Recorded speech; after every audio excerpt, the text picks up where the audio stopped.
Now in session, the Honorable Penny Astorano, presiding. Please seat for order. All right. Good morning. All right. Are we ready for the jury today, or do we have any preliminary matters? A few exhibits. Which were the exhibits? Which ones do you have for me? Okay, what number are they? 936.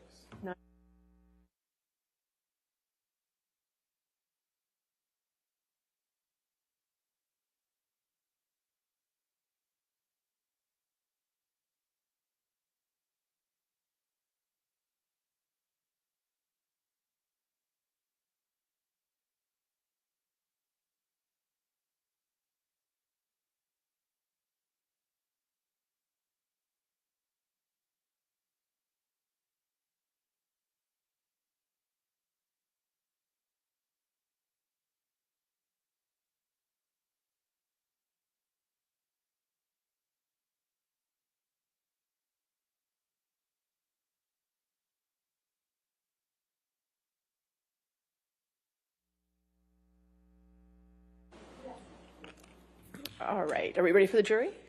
Okay, thank you.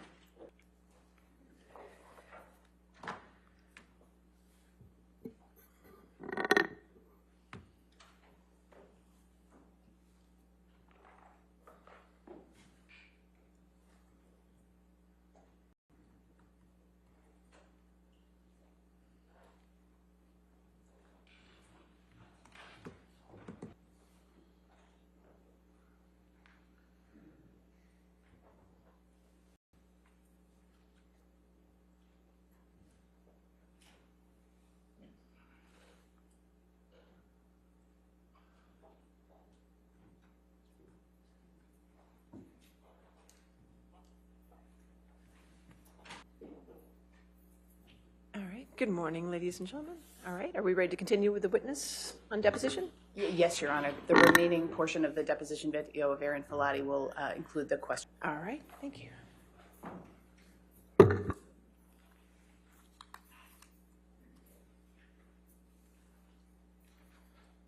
Do you have any ability to report or document suspected physical abuse of one of your patients? If I have information of domestic or child abuse, yes. And so what is that responsibility? I need to notify superiors of the information I was provided with. When did you first meet Ms. Heard? I believe it was the end of, excuse me, hang on one sec. Oh, I have it here. Notes. It looks like August 27th, 2014. Okay, so the nursing notes, which I believe are Exhibit 2. Okay, I'd like to, while we have this document up, I'd like to go through this section that's called client history. Do you see? Yes. Was the information in this paragraph self-reported to you by Ms. Heard? I just have a quick that and then I can answer that question. Certainly. Thank you.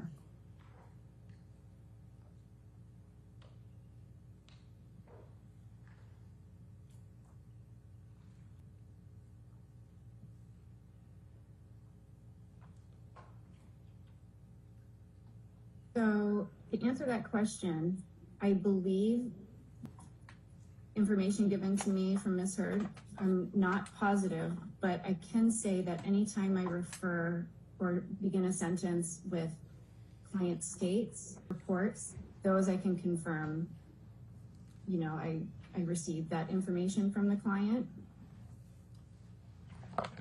As far as in totality, I would assume most information came from Ms. Heard, but I can't rule out that I didn't get any information from the treating physician in preparation either. And then, would this information have been relayed to you at that first meeting with Ms. Heard?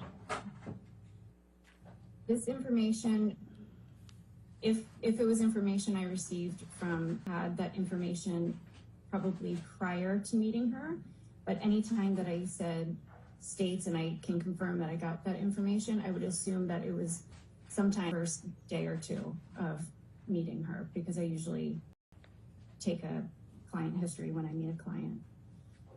Go down a couple more sentences.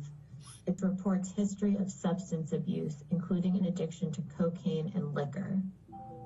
CT client reports abstaining from cocaine for a couple years, but with exact dates. Do you see that? Do you see that where I'm referring to? Yes, I see that. And that's something that you would have written? Yes. This is also information that you believe Ms. Heard would have reported directly to you? Again, I don't have specific recollection of this, but I would have to notes that says the client reports it. So the assumption would be made that she provided me with that information. So it says, it goes on to say, she reports consuming 1 to 3 glasses of red wine each day. Do you see that? Yes.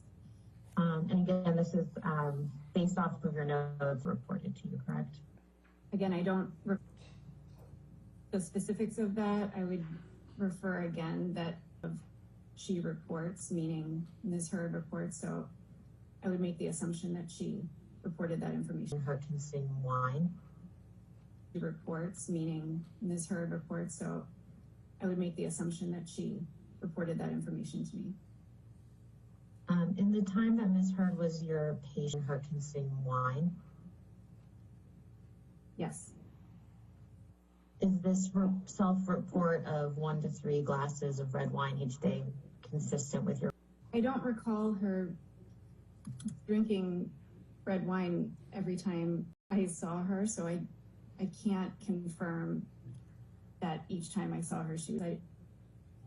I don't recall her drinking every time I saw her. Did you ever see Ms. Heard appear intoxicated from drinking alcohol? I don't recall her being intoxicated.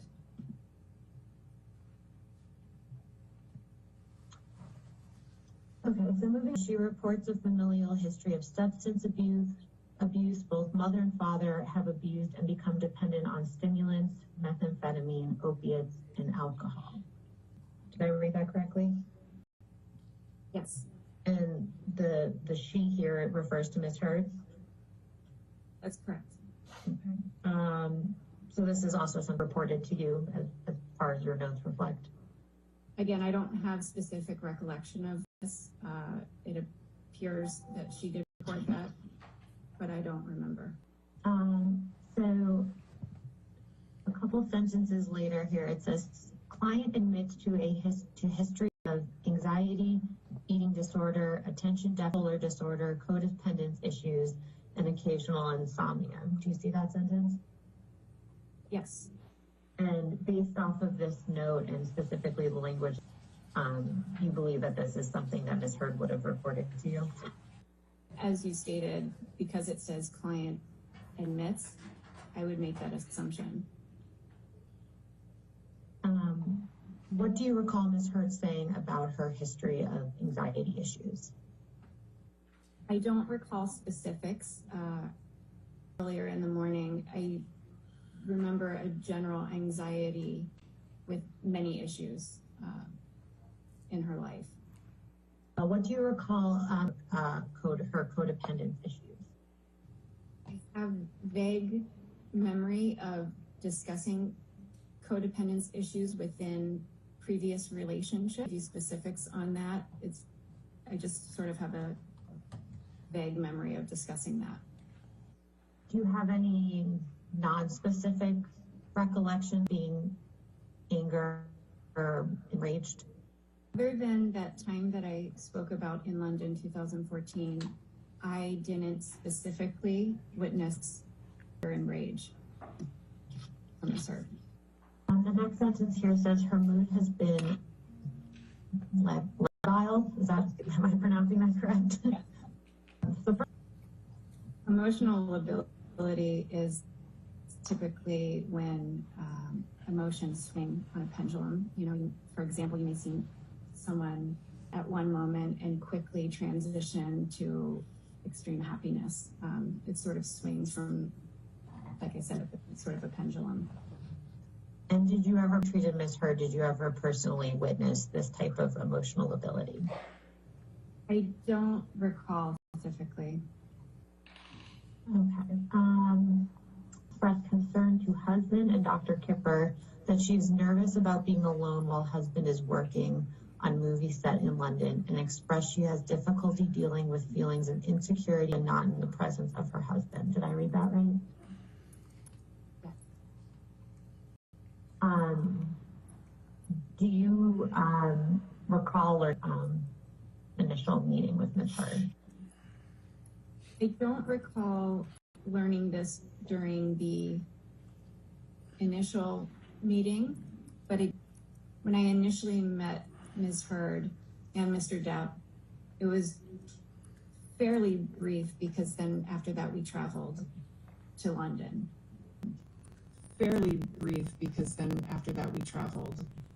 London. So I don't recall if I learned of this instantaneously or if that was gathered, throughout the next day or two. Spending time. Is this description of Ms. Heard having feelings of insecurity and jealousy when not in the presence of Mr. Depp, is that considered Heard? I wouldn't say all the time that was an issue. I have a vague sense of those issues popping up, a constant theme. But you do have recollections of that being an issue at some time while you were treating her. Please go to the entry for August 29th, 2014. Okay, so in this note, I'd like to direct your attention to this. It starts with 23, specifically the first sentence. It says client RN and WRN is 45. And specifically the first sentence, it says client RN and Debbie RN went to dinner together. You see that? I do. And Debbie RN is Debbie Lloyd, is that correct? That's correct. I'm going down a couple sentences. Client verbalizes feelings of confusion as she feels fiance would like her to decrease/eliminate acting career and stay home.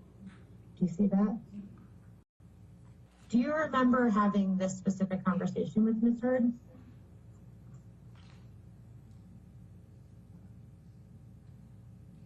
I don't remember specific. I do have a general recollection. No, I don't recall specifics. Did you ever have any with Mr. Depp concerning Ms. Heard's acting career?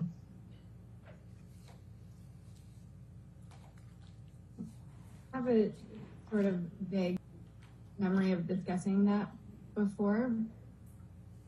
As to specific details, I don't think I can provide you with specifics, but it sounds. Did you ever have the impression that Mr. Depp wanted Ms. Heard to stop her or end her acting career? I don't recall that being a.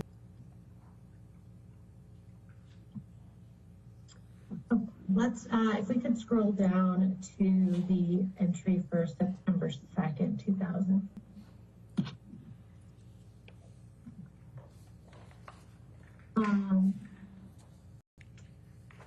Now, I'd like to direct your attention to a sentence in the middle. And CT discussed CT's history and current relationship.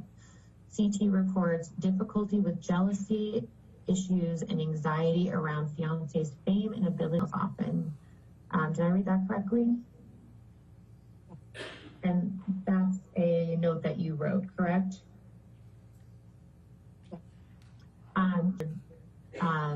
Expressing the sentiment to you. And like we discussed earlier, I don't recall that specifically. I do have a general sense of the anxiety issues popping up throughout the years, but I don't remember that specific discussion to give you anything more than that. Let's please move on to the entry for September 4th, 2014.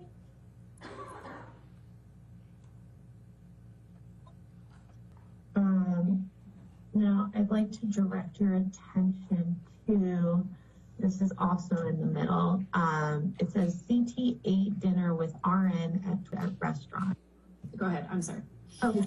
CT became frustrated with wait staff over miscommunication. CT calmly repeated herself to staff to resolve issue. Frustration over conflict to RN. RN reflected change in coping mechanisms as CT's previous coping skills involved impulsive anger and yelling. Did I? Yes. Do you recall this incident at all?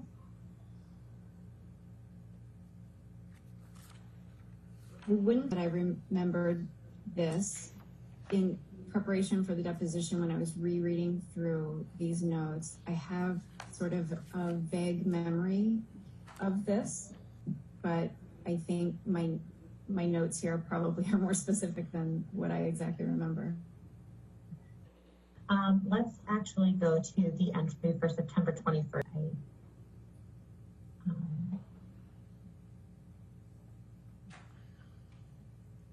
Yes, okay. Please take a moment and review this. And once you're done, the question is does this note reflect that incident in London that you just referred to? Answer, yes, that is what I'm referring to.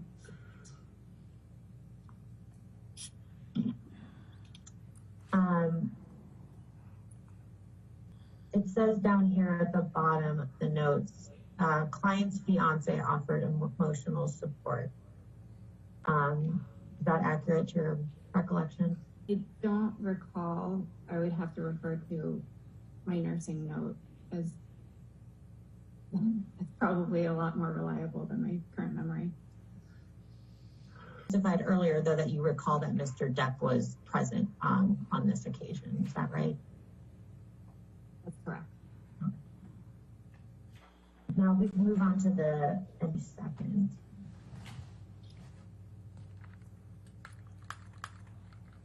Okay, so this note this starts with 010 a second. Correct. Okay. And it starts, RN notified that client who requires assistance. Upon arrival, client noted to appear irritable, loud, and angry, screaming at times, and appears agitated. Client's crying and states she got into a verbal argument with fiance after RN. Does this refresh your recollection at all about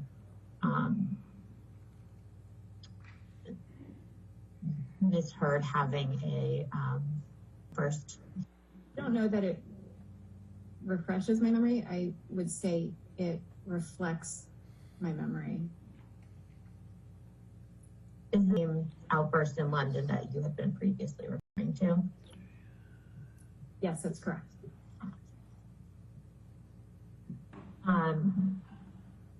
What the fight between Mr. Depp and Ms. Heard was about that's reflected in this note? I don't really recall. General sense of Ms. Heard being very upset that her phone was hacked because there was very sensitive information that was leaked from it. And I feel like she was having a difficult time calming after that. So what there was any verbal disagreements, I would assume it's in relation to that, but I just don't remember the specifics of what that disagreement was. It says here, the client states she feels fiance did not provide support to client. Did I read that right?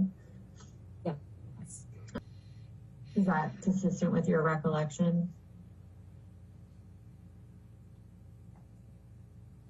I didn't recall that, but again, my notes are much more reliable than my current memory, and I think that probably speaks to your previous question.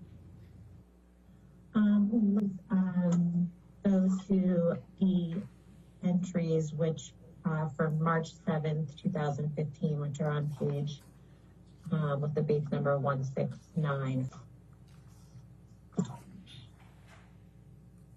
Now, I think we looked at these entries earlier. Do you recall that?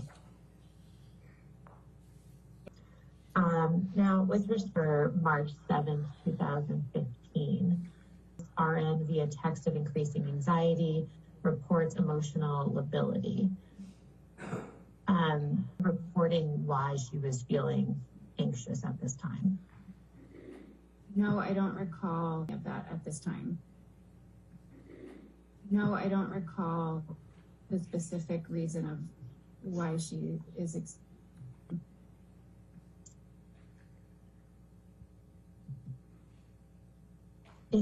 So it says here that she notified you via text, right? Right. Directing your attention to the next note for March 8th, 2015. And I know you discussed this with Adam earlier, so I won't touch. But do you recall that this, at the time of this entry on March 8th, 2015, Ms. Heard was in Australia? I would make that assumption based upon my note for March 8th. I state that client will be returning to Los, accompanied by house manager Ben. I'm paraphrasing there, but yes, I believe she was coming from Australia for this particular entry. And to meet client upon arrival. Do you see that? Oh, yes, I do. And I think you testified to this earlier. You did see next day when she arrived back in Los Angeles. Is that correct?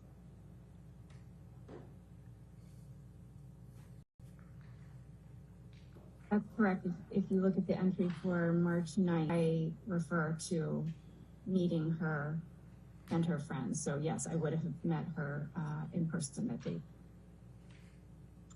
Do you recall how long you one day? I don't recall. My note states that I met her for dinner at 2200 p.m. I don't recall how long I was with her. So I would assume a couple hours, but again, I'm just making an assumption. Do you recall observing any injuries to Miss Heard when you saw her on March 9th, 2015? No, I don't recall. I don't make note of it, but I don't recall either. If Miss Heard had visible injuries, is that something that you would have documented in your nursing notes? I would assume so. Do you recall Ms. Heard seeking any medical treatment from you when you saw her on March 9th, 2015? I don't recall. If Ms. Heard had sought medical treatment from you on that date, is that something you would have documented in your notes? There were requests for medical treatment that differed from sort of day-to-day status, then yes, I might have put it discussed with Dr. Kipper, but I don't make any reference to it in this particular note. Could we please pull up I think I would have uploaded as document B. It bears the base numbers Filati 134. Is it 14?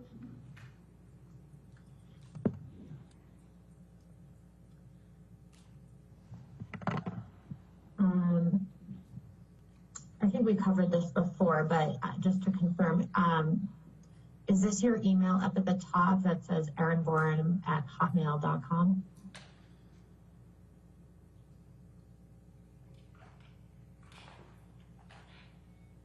I'm sorry, did you respond? Yes. Oh, great. Thank you. I'm sorry. I didn't hear that. Okay. I'd like to direct your attention email from David Kipper on March 9th, 2015. That starts off, Erin, love you too much. Do you recognize?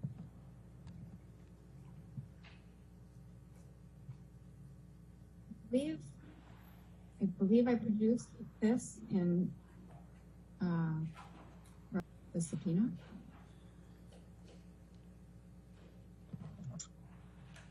Do you recall receiving this email? Recall, but I do remember reviewing this. I don't think I reviewed it in preparation for today, but probably at the time of, I think I probably reviewed this.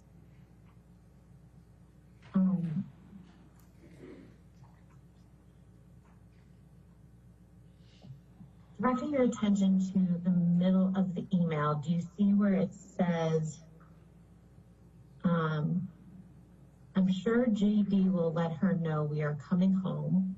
I want her to see him for a few days until we can get him organized with the hand surgeon and get his meds balanced. Do you see that? Yeah. Okay. And JD refers to Mr. Yes. And the her is Ms. Heard? Yes. Did you have an understanding at the time as to why Dr. Kipper didn't want it for a few days? I don't recall exactly. This might have been in reference to Australia when Mr. Depp and Ms. Heard. I would have to check the dates. Well, turning back to your notes where Ms. Heard was returning from Australia on March 9, 2015, does that orient you? Yes, yeah, the same time period. Okay.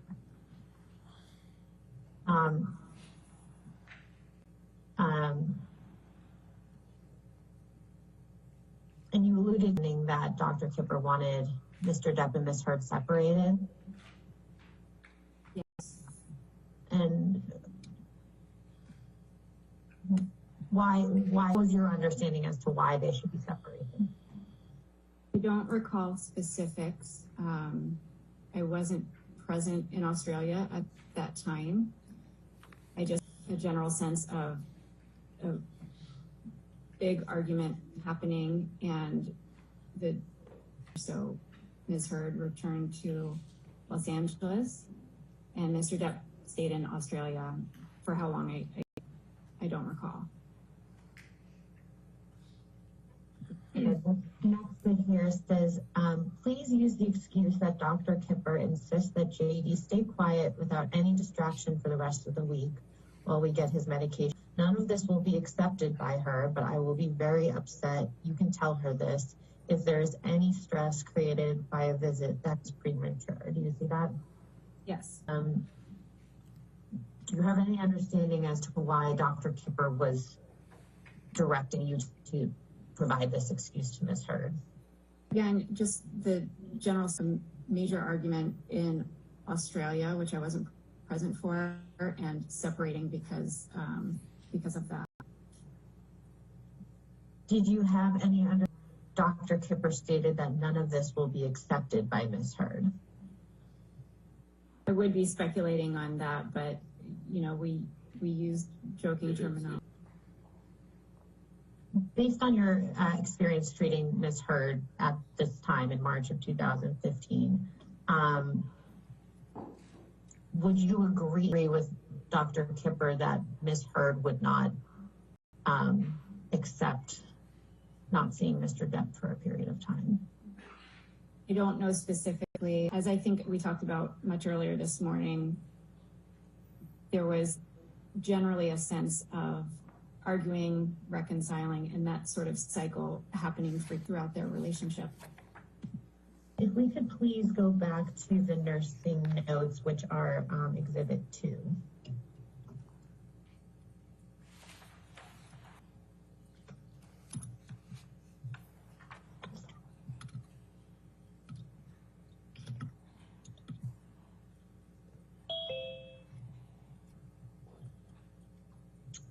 Could we please go back to the entries 6952?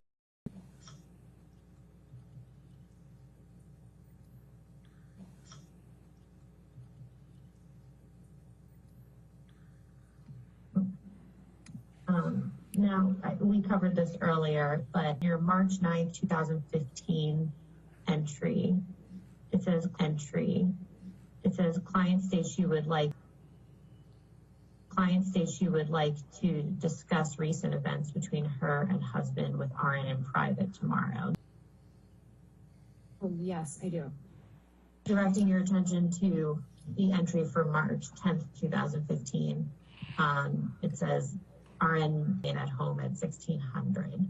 Does that refresh your recollection that you did meet with her the next day?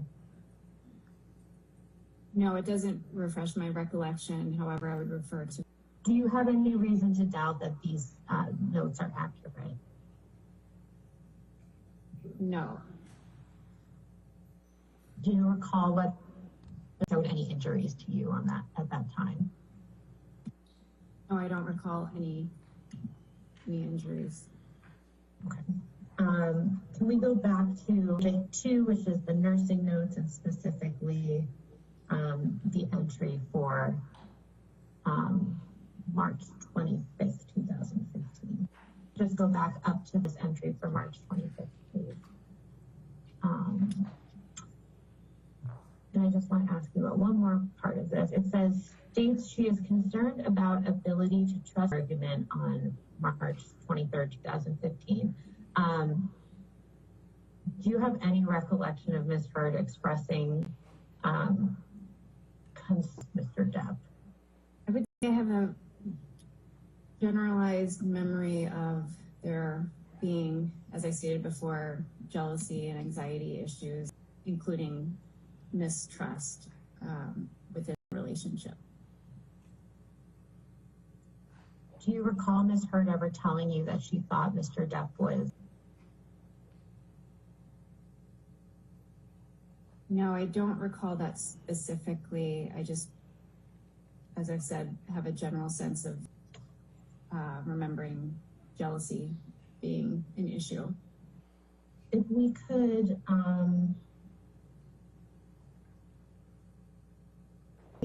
do you recall talking about visiting Ms. Hurd and Mr. Depp for Thanksgiving earlier today? Yes. Does anything from that Thanksgiving dinner that you can recall? Nothing really stands out other than it was a general sense of it being a really jovial, fun time together. Do you recall the dinner? Not specifically, I would assume a few hours. Could we note from November, this is in Exhibit 2, and then entry for November 26, 2015, which is on page 54.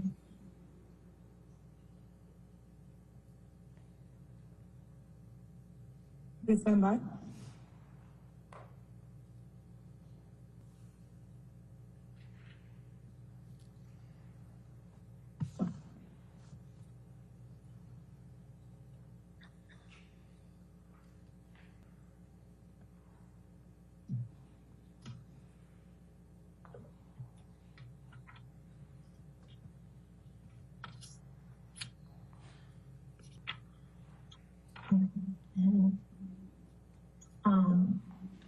Ms. Filati, directing your attention to the entry for November 26, 2015.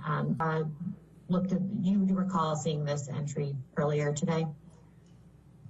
Yes. And I believe you testified that this is the entry from the Thanksgiving dinner that you saw Mr. Depp? I believe it is. Do you see in the middle where it says JD appeared calm, or it says JD appeared calm and coherent? I do. Is that accurate to your recollection of that evening? Again, I don't remember specifically, but I just remember a general sense of it being a fun, happy evening. Consistent with your recollection of that evening? I would make that assumption. And you have no reason to doubt the accuracy of your correct? directing your attention to the December 17th, 2015 entry. Will you just take a minute and read this over and confirm whether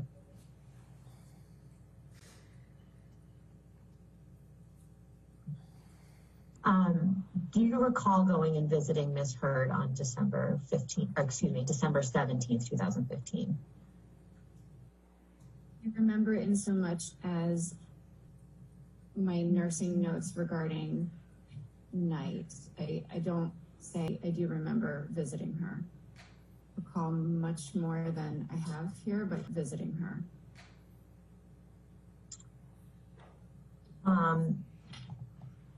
It says here that the client had visible bright red blood appearing at lower lip. Do you see that? Yes. Did you, other than the blood, recall seeing any other injuries to her on that date? I don't recall other than what I state. Do you recall examining Ms. Heard's lip at all? I don't think I examined it other than a visual, and I didn't physically examine her lip. The note says here, client also stated her head is bruised and that she lost clumps of hair in altercation. RN briefly looked but was unable to visualize hematomas client had described. Is that what you wrote in your note? Yes. If you have bruises or hematomas that Ms. Heard had described, would that have been reflected in your note? Would assume, but again, I'm not trained in types of injuries, which is why my note continues that I encourage her to be seen by a professional that is trained to do so. Can we drop down to the next page? And this is just, it says here, RN reminds client to hydrate with oral fluids and to limit abstain from alcohol. Client wine when with RN left, but assured RN she would consume in moderation. Is that what you wrote in your note? If I miswrote there, probably it should say client was consuming red wine when RN left, not with, just to clarify.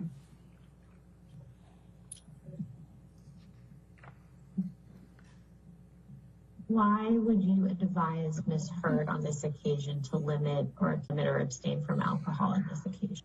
I don't recall why I would be speaking to limit or abstain from alcohol on this occasion. Based on your nursing notes, you were aware that Ms. Heard claimed to have been 2015, right? Correct. Went and actually saw her shortly after that alleged incident, correct? Not that same day, but possibly the and you, on that occasion, you observed that she had a bloody lip, correct? And you, on that occasion, you observed that she knew that that was a result of the altercation. correct. And she result of the altercation with Mr. Depp, right? Right. If she had had injuries on that occasion, would you have recorded them in your nursing notes? Make that assumption based upon my other notes that the blood on her lip. Could we go back to Exhibit 2 in the nursing notes for April 21st, 2016? Which page number?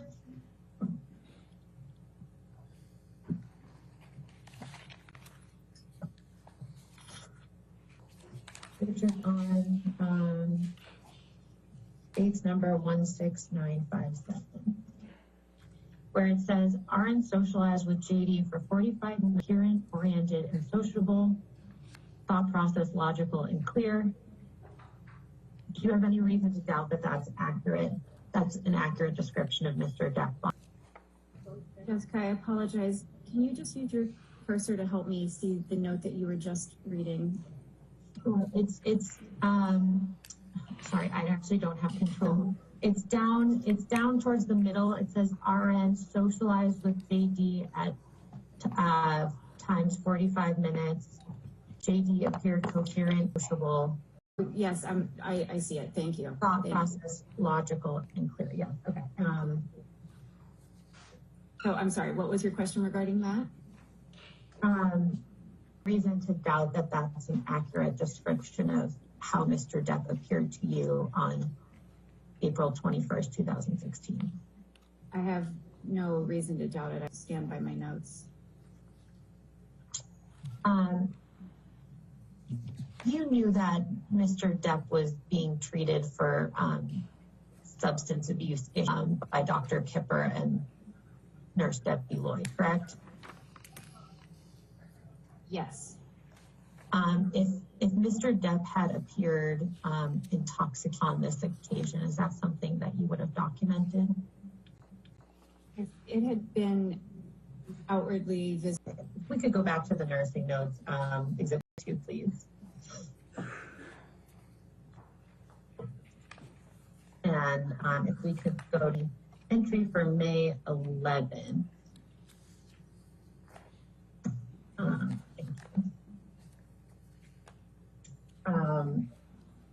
Now, I looked at this, you looked at this entry earlier today, correct? Correct. Directing your attention to just a count, it says, client discussed her birthday trip to Coachella Music Festival. Trip was April 22nd, 2016 through April 24th, 2016. Admits to illicit drug use during the trip and stated she ingested mushrooms and MDMA simultaneously while also consuming alcohol, and stated she vomited and was, quote, high 24 hours straight, end quote. Do you see that? Yes, I do see that. Did I read that correctly? Yes, you did. Do you recall, well, first of all, recall Ms. Heard relaying this to you? I don't recall these specifics that I state here in the note, but I remember sort of a conversation, the trip after they had returned. And this starts out, client admits to illicit drug use. So am I correct that this is something Ms. Heard reported to you directly? Again, I don't remember these specifics. However, my usage of client admits a client reporting something to me.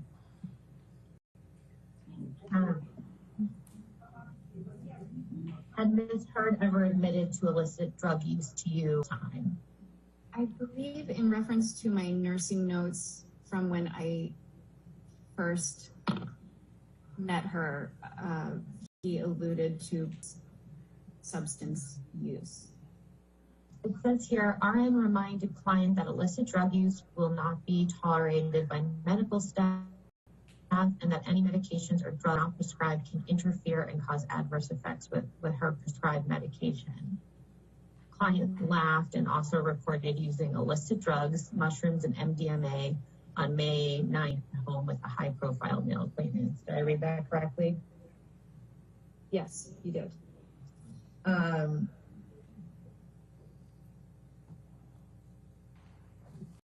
Do you recall Ms. Heard laughing in response to your reminder about illicit drug use?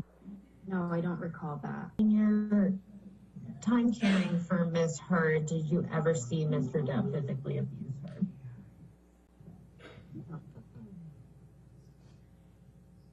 Did you ever physically abuse Mr. Depp? Did you ever see Ms. Heard throw anything at Mr. Depp in the time that you cared? No, I did not witness that.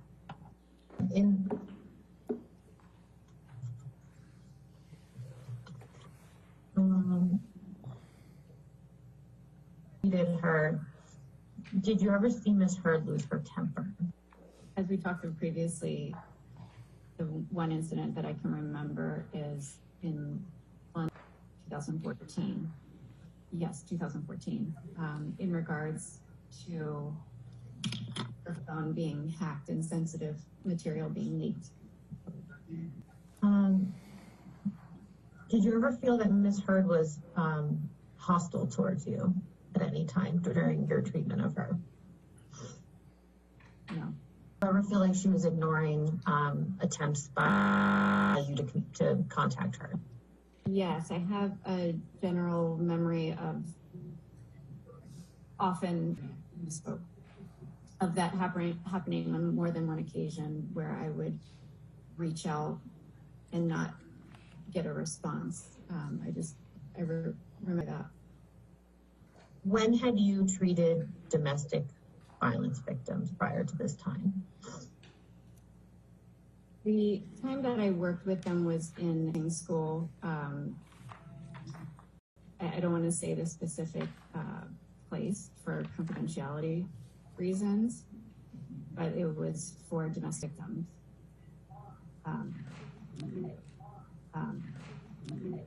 Sort of a safe house. At some point, she had a cyst on her eyelid. Okay. And do you remember that you had a cyst removed? Yes. And was that a surgical procedure to your recollection? Call that was handled at an outpatient surgical center. Other than that, I don't know the details of that specific process. Do you recall whether Ms. Heard had any marks around her eye after having that? I don't recall. I remember a topical ointment being applied, but I don't recall if there were marks on her eye or not. At this point, the questioning switches back to counsel for Ms. Heard. All right, thank you. Do you say Yeah. Pilati 93? Yes. Okay. And this of Amber from May 21st, 2016? Correct. This is a picture of Ms. Heard. And Amber sent you this text on May 21st, 2016? I believe so, based on the timestamp.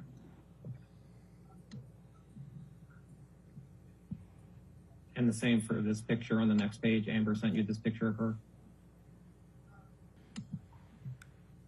And the same for this page, the next page. Amber sent you this picture of her on May 21st?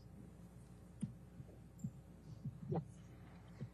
When you saw Amber on December 17th, 2015, and you spoke about that, how long were you with her?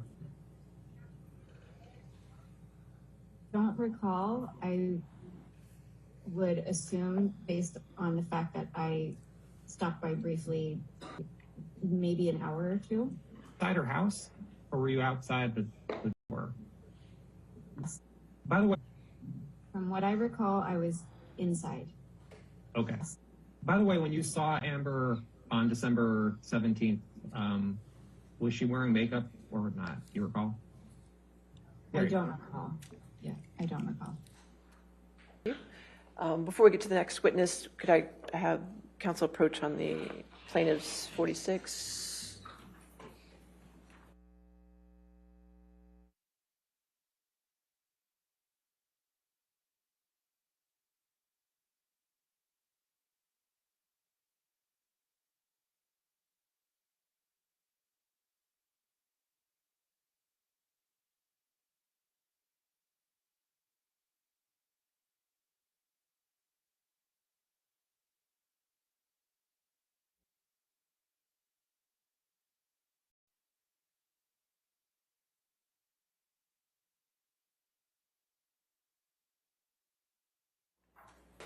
So plaintiff's 46 is in evidence.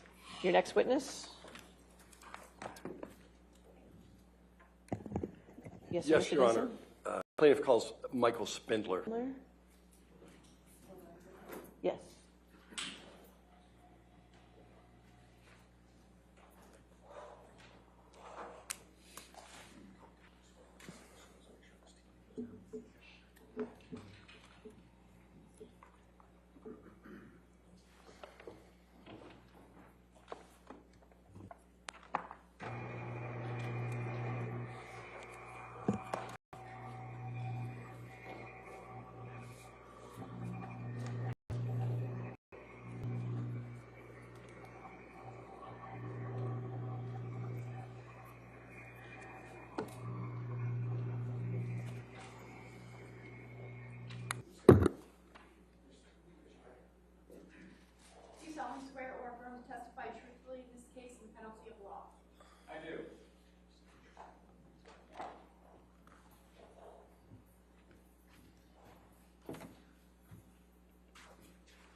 Good morning.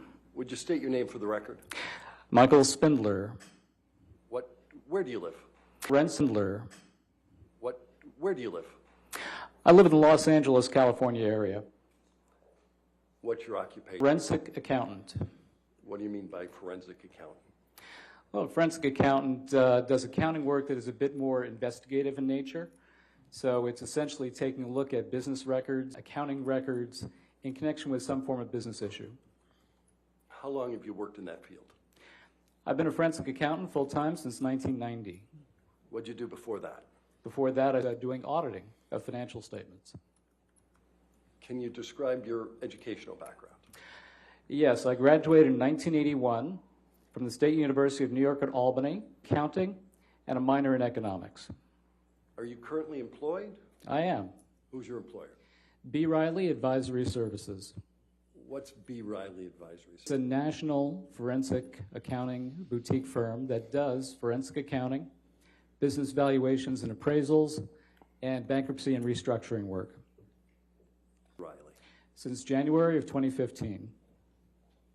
What did you do for work prior to B. Riley? Well, it's a long career, so I'll give you the highlights. I spent years with national accounting firms as partner at 2 different firms. And Do you hold any certifications? I do. What are they?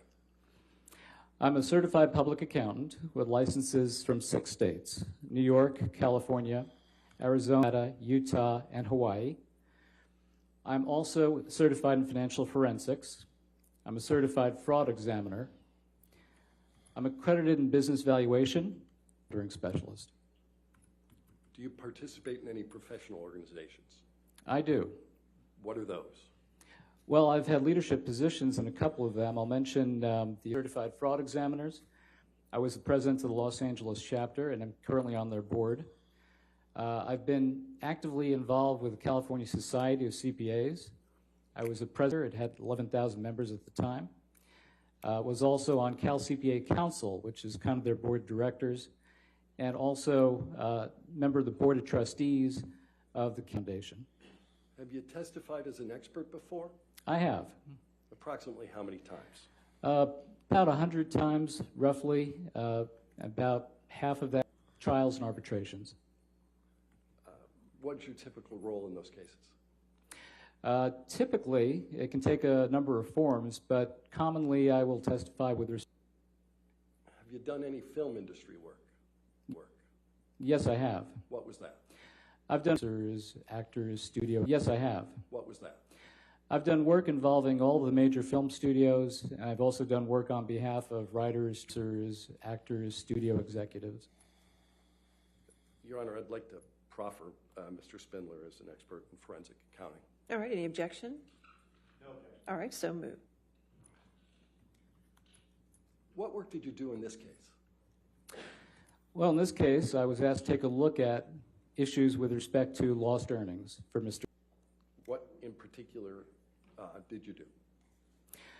I looked at accounting records that were produced by Mr. Depp's accounting firm, Ed White and Company.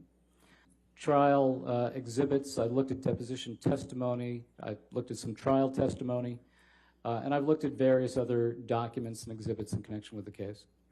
What period did you analyze with respect to lost earnings?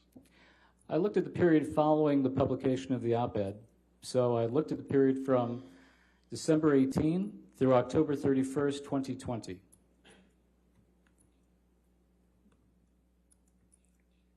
What materials did you review? The accounting records that have been produced by Mr. Depp's accountants. Any other materials? Various depositions, trial testimony, contracts, etc. What conclusions did you draw from your review? I concluded that Mr. suffered lost earnings of approximately $40 million. How did you reach that conclusion? Well, there are really 2 main components to that. The first, the role of Captain Jack Sparrow in the Pirates 6 film.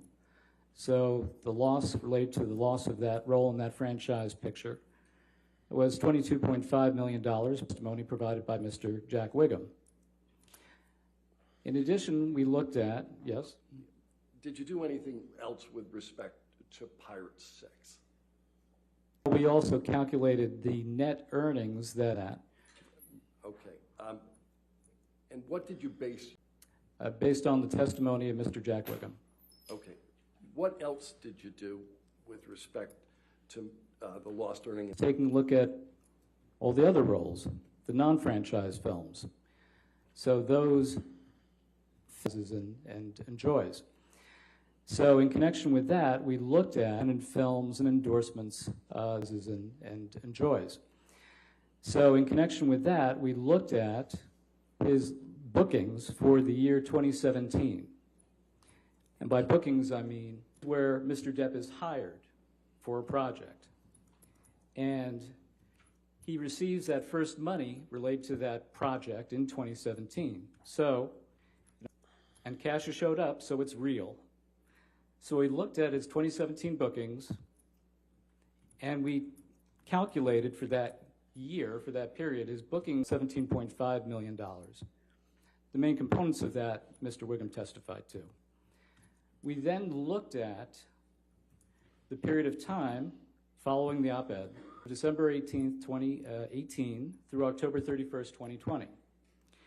So if annual earnings was $17.5 million, in what is known as a reasonable base year, at that rate, what would we have expected Mr. Depp to have earned from that period of October 18th? And we then compared that to his bookings, his actual bookings for that period of time. Why did you use 2017 as a typical base year? Well, a couple of reasons. First of all, Mr. Wiggum testified that that was a typical year for Mr. Depp. And it's also the most recent clean year that was experienced in the application of the op-ed. That didn't happen in 2017. Okay. Did you do anything, did you prepare anything to assist the jury with respect to the form? We did prepare a chart, yes. Okay. Your Honor, may I approach? All right. Yes, sir. Okay.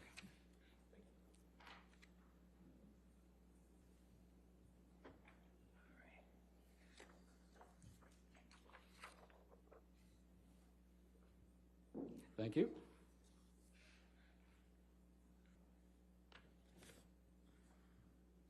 Your Honor, I think this is Plaintiff Exhibit 1240. I'm going to, I'm not going to move it into evidence.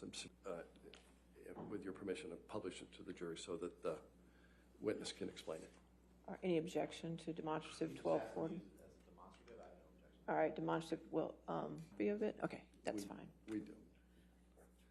Okay.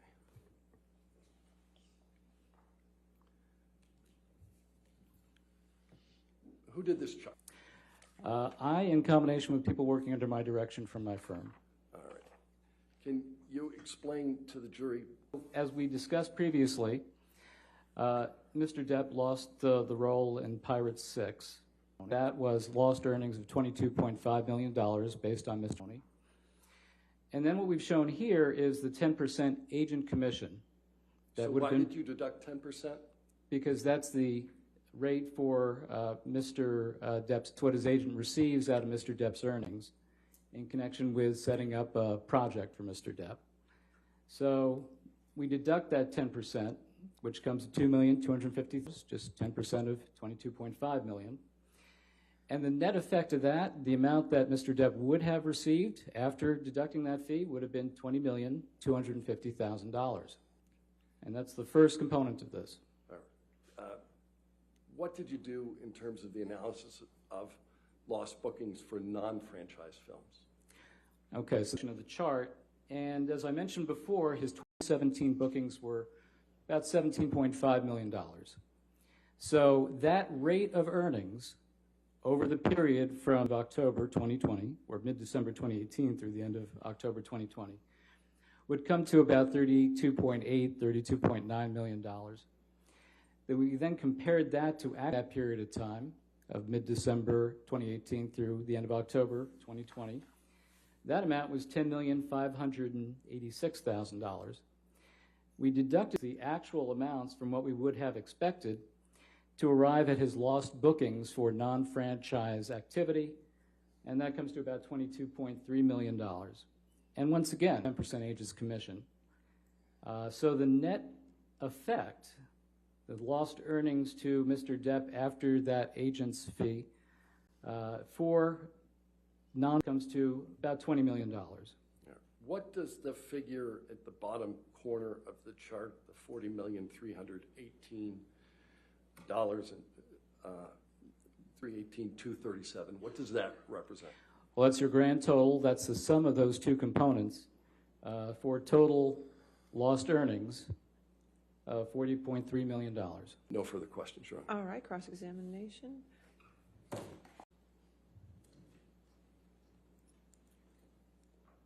Morning, Mr. Spindler. Good morning. So this is with Johnny Depp, is it? It is not. A lawsuit that he had in the past with his old law firm, correct? Yes, just a little bit of work, yes. And so in this second go-round as a paid expert for Mr. Depp, you're $50 an hour is what he's paying you? Is that right? That's the amount that my firm bills. The amount that my firm bills, I do not receive that. In this case, is the economic damages that Mr. Depp has allegedly suffered as a result of Ms. Heard's December 8, 2018 op-ed, correct? Correct, yeah. Case in which you've testified as an expert relating to economic damages claimed by an actor, correct? First time I've testified to, but I've done that work before. This case is about only whether Ms. Heard's December 18, 2018 op-ed constitutes defamation of Mr. Depp, correct? That's And you understand that this case isn't about anything else Ms. Heard has ever said or done, correct? I believe that's correct. And to be clear, only as to alleged damages, right? Correct. So you are not offering any opinion or any testimony. Those specific damages that you just discussed were caused by the op-ed, correct? That's correct. And you're assuming for the purposes of your report that the damages that you're testifying were caused by Amber's op-ed, correct? Yes. So you're therefore not looking into whether anything else that's happened with Mr. Depp caused him economic damages, correct? I believe that's generally correct, yes. So you're not looking at whether the article published in the UK in June calling Mr. Depp a wife beater caused him the damages, correct? Correct. You're not looking at whether the lawsuit that he brought in the UK against the publisher of that article caused him those. Correct. You're not looking at any of the evidence that came out in that lawsuit about alleged instances of abuse against Amber, correct? Correct. You're not looking at whether the consequences of Mr. Depp's drug and alcohol use have caused him the damages you're discussing, correct? Correct. You're not looking at whether the worsening performance of Mr. Depp's movies over time has caused him the damages that you're testifying about, correct? Correct. And I'm not acknowledging any of this being accurate. I'm just saying that that wasn't part of. I understand. I just want to make clear what you didn't look at, what you're not opining on. And so to round that out, you're not considering even the impact of Amber obtaining a restraining order in 16 and whether, correct? Well, since we were taking a look at lost bookings, using that would have been baked into those calculations that way. And we'll get to those calculations in a minute because I'm going to put up the chart that you put in your, basically the two components of your damages is Pirate 6 and then this non-franchise. You assume that he would have made $22.5 million on Pirate 6, right? And you took Jack Wiggum's word for it in making that assumption, correct? Yes. Now, you never saw a contract that Mr. Depp had for Pirate 6, correct? Correct. Because no contract exists, to your knowledge, correct? As far as I know, I've not seen one. And you didn't take into consideration Disney was non-committal about Mr. Depp being in Pirate 6 even before the op-ed, correct? Correct. And you didn't take into consideration the press articles that came out prior to the op-ed. Disney had made a decision not to cast Mr. Depp in Pirate 6, correct? Correct. And you have no idea whether Pirate 6 will ever be made. I wouldn't know that. And you have no idea if Disney has decided one way or the other whether Mr. Depp would be in it or whether they'd offer him a role in it if it is ever made, correct? A public statement that he would not. Okay. And you have, if Disney decided that he wouldn't be in it, you have no idea when they decided that. I know that there was a public announcement subsequent to the publication of the op-ed. What public announcement are you talking about? I believe there was an interview that was published several days after. Oh, okay. Well, that interview of Mr. Bailey didn't say that he wasn't going to be in it. In fact, have you looked at the article Barry saw the headline for yesterday, dated November 5th, 2020, about Mr. Depp potentially not being in Pirate 6? Have you looked at that article? I assume not. No. Okay. And you didn't take into account that he wouldn't do Pirate 6 for $300 million and a million alpacas, correct? That sounded like hyperbole to me. I didn't take that very seriously. It Okay. sounded like somebody who was a bit hurt as a result of the loss of the role. So if Mr. Depp didn't lose a role in Pirate 6 because of the op-ed, but he lost it for other reasons, then your damages opinion dropped to $0, correct? I believe that's correct. If it's not lost for that reason, if it's lost for some other independent reason, then I think that would need to be considered. Thank you. Now let's shift gears and talk about the non-franchise earnings for a moment. You claim this number is about $21 million, right? We'll pull it up. Well, actually, we'll look at the chart here. $20 million after agent fees. Correct. Right? Okay. That number, you looked at what... Correct. And you assumed that the information you got from his historical earnings records showed, right? Correct.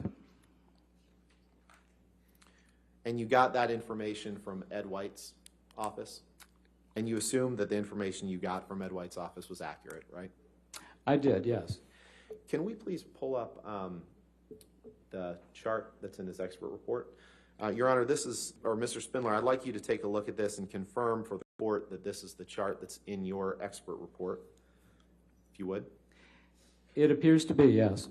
Your Honor, I'd ask for permission just as a demonstrative. Any No objection? objection. All right.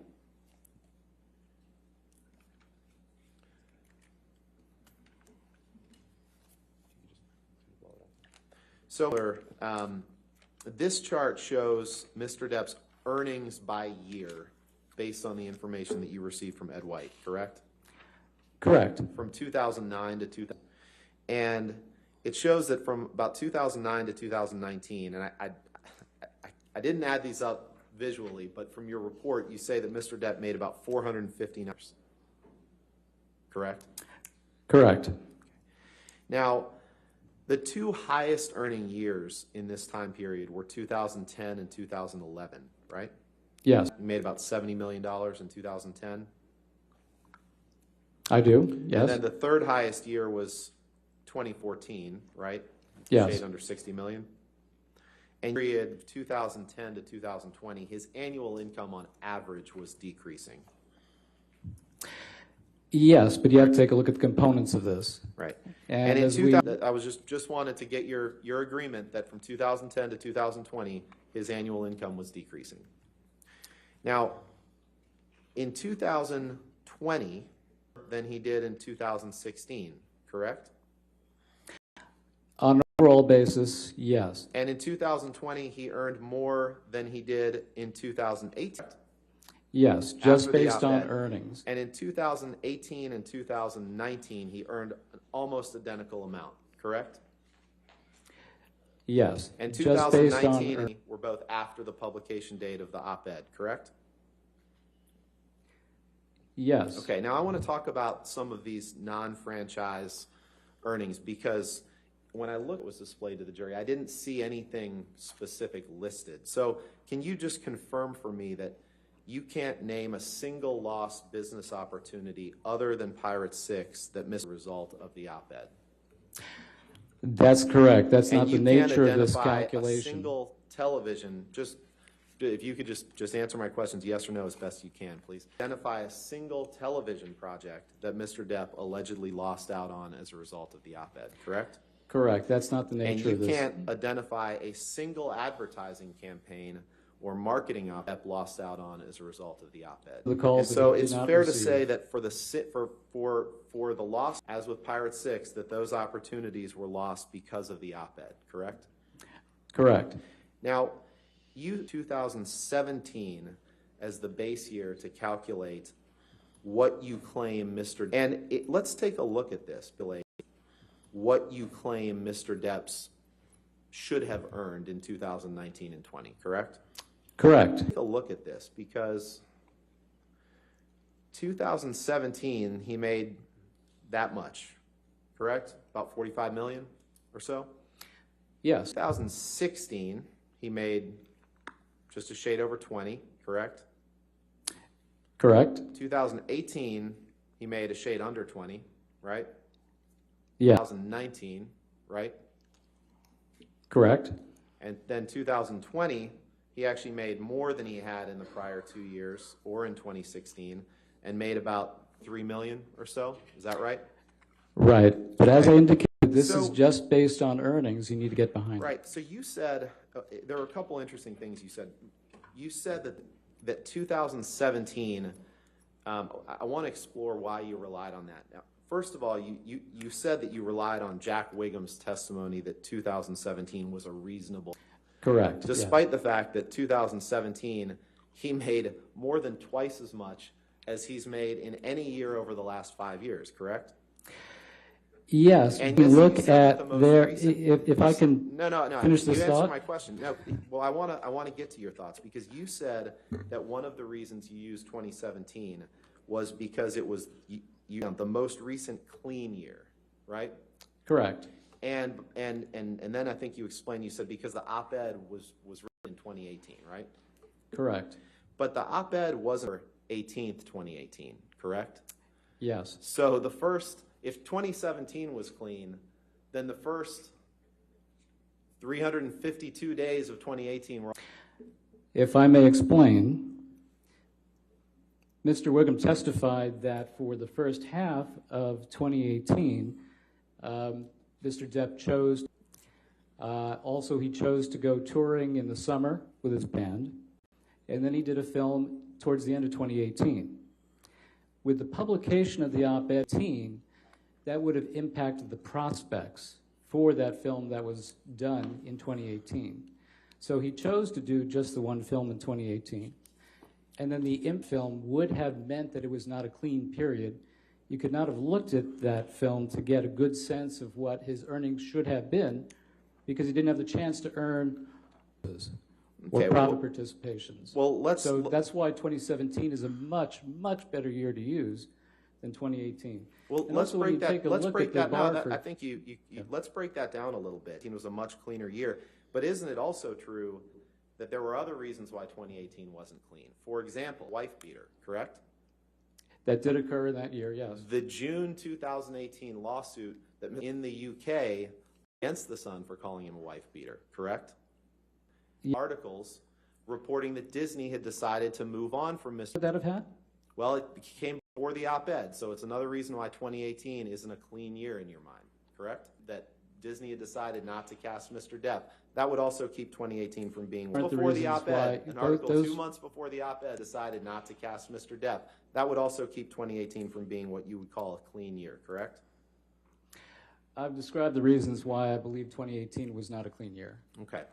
Now, you're aware, as we talked about, that Amber's op-ed wasn't published till December 18th, 2018, correct? Correct. So Mr. Depp could not have lost out on any opportunities as a result of the December 18th, 2018, correct? Correct. And he couldn't have lost out on any opportunities in 2017 as a result of the op-ed. Fair. And he couldn't have lost out on any opportunities in 2016 as a result of the op-ed, correct? Correct. And so in calculating, you didn't use 2016, you didn't use 2018, but you chose to use 2017, correct? Yes, And for very Mr. good Depp reasons. still made more in 2000 in both 2016 and 2018 before the op-ed was published, correct? Correct, and that's Nothing just further. based Thank on you, sir. earnings. All right, redirect. Yeah. You explained 2018. Why didn't you use 2016? Well, first of all, it's a more recent year. 2017 was a year in which Mr. Wiggum indicated that that was a typical year for Mr. Depp. He had a studio film, he had a independent film, he had endorsed. 2016 is further back in time. As I understand it, his earnings capacity for that year would have been just about the same or even higher than 2017, because there was an endorsement deal that would have been worth a lot of money, according to Ms. Jacobs. So 2017 made the most sense. Why did you ultimately use the method to determine the lost earnings? Makes sense. It's the correct approach to take. You're taking a look in a typical year, and then you're comparing that to the period of time where you're analyzing following the op-ed. So you're taking a look at what you would have expected him to earn. It's very simple compared to what he actually did earn. No further questions, Your Honor. All right, thank you. Is this witness subject to not discuss your testimony with anybody, but since you are giving expert testimony, you're free to stay into the courtroom, okay? If rests this case. All right, plaintiff rests. All right, ladies and gentlemen, we're going to go ahead and take our more step there. All right. If rests this case. All right, plaintiff rests. All right, ladies and gentlemen, we're going to go ahead and take our morning recess. It may be a little longer because I have a few issues to take up with the attorneys, but then we'll proceed after that, okay? Talk about the case and do not do any outside research, okay? Thank you.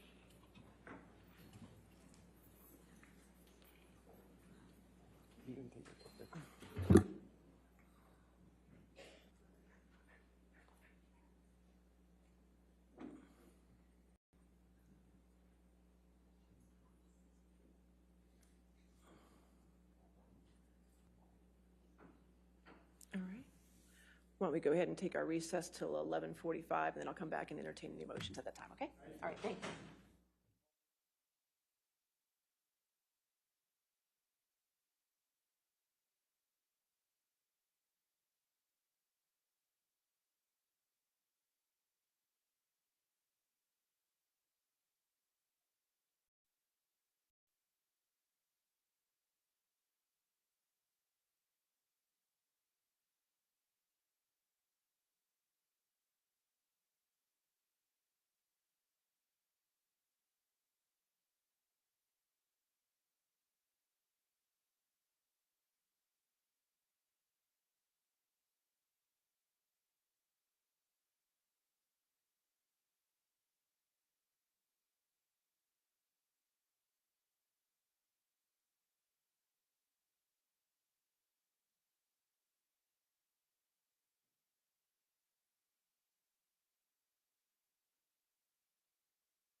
But at the same time, granting a motion to strike is appropriate when the plaintiff here has failed to present evidence sufficient to create an issue of fact on his claims. And in addition, the court may not draw inferences from the evidence that defy logic and common sense. Austin versus Shoney's case, 254, Virginia 134.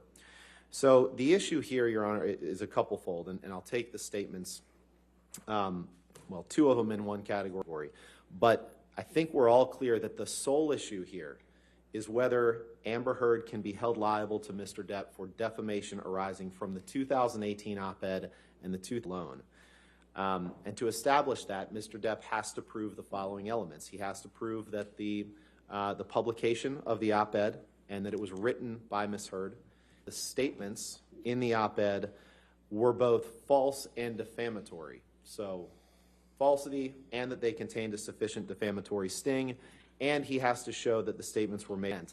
In this case, actual malice on the part of Amber Heard. I'll save that argument till the end, Your Honor, and I'll focus on the first two at this point.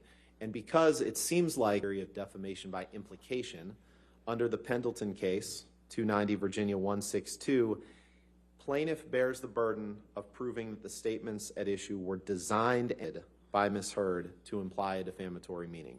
Designed and intended to imply a defamatory meaning.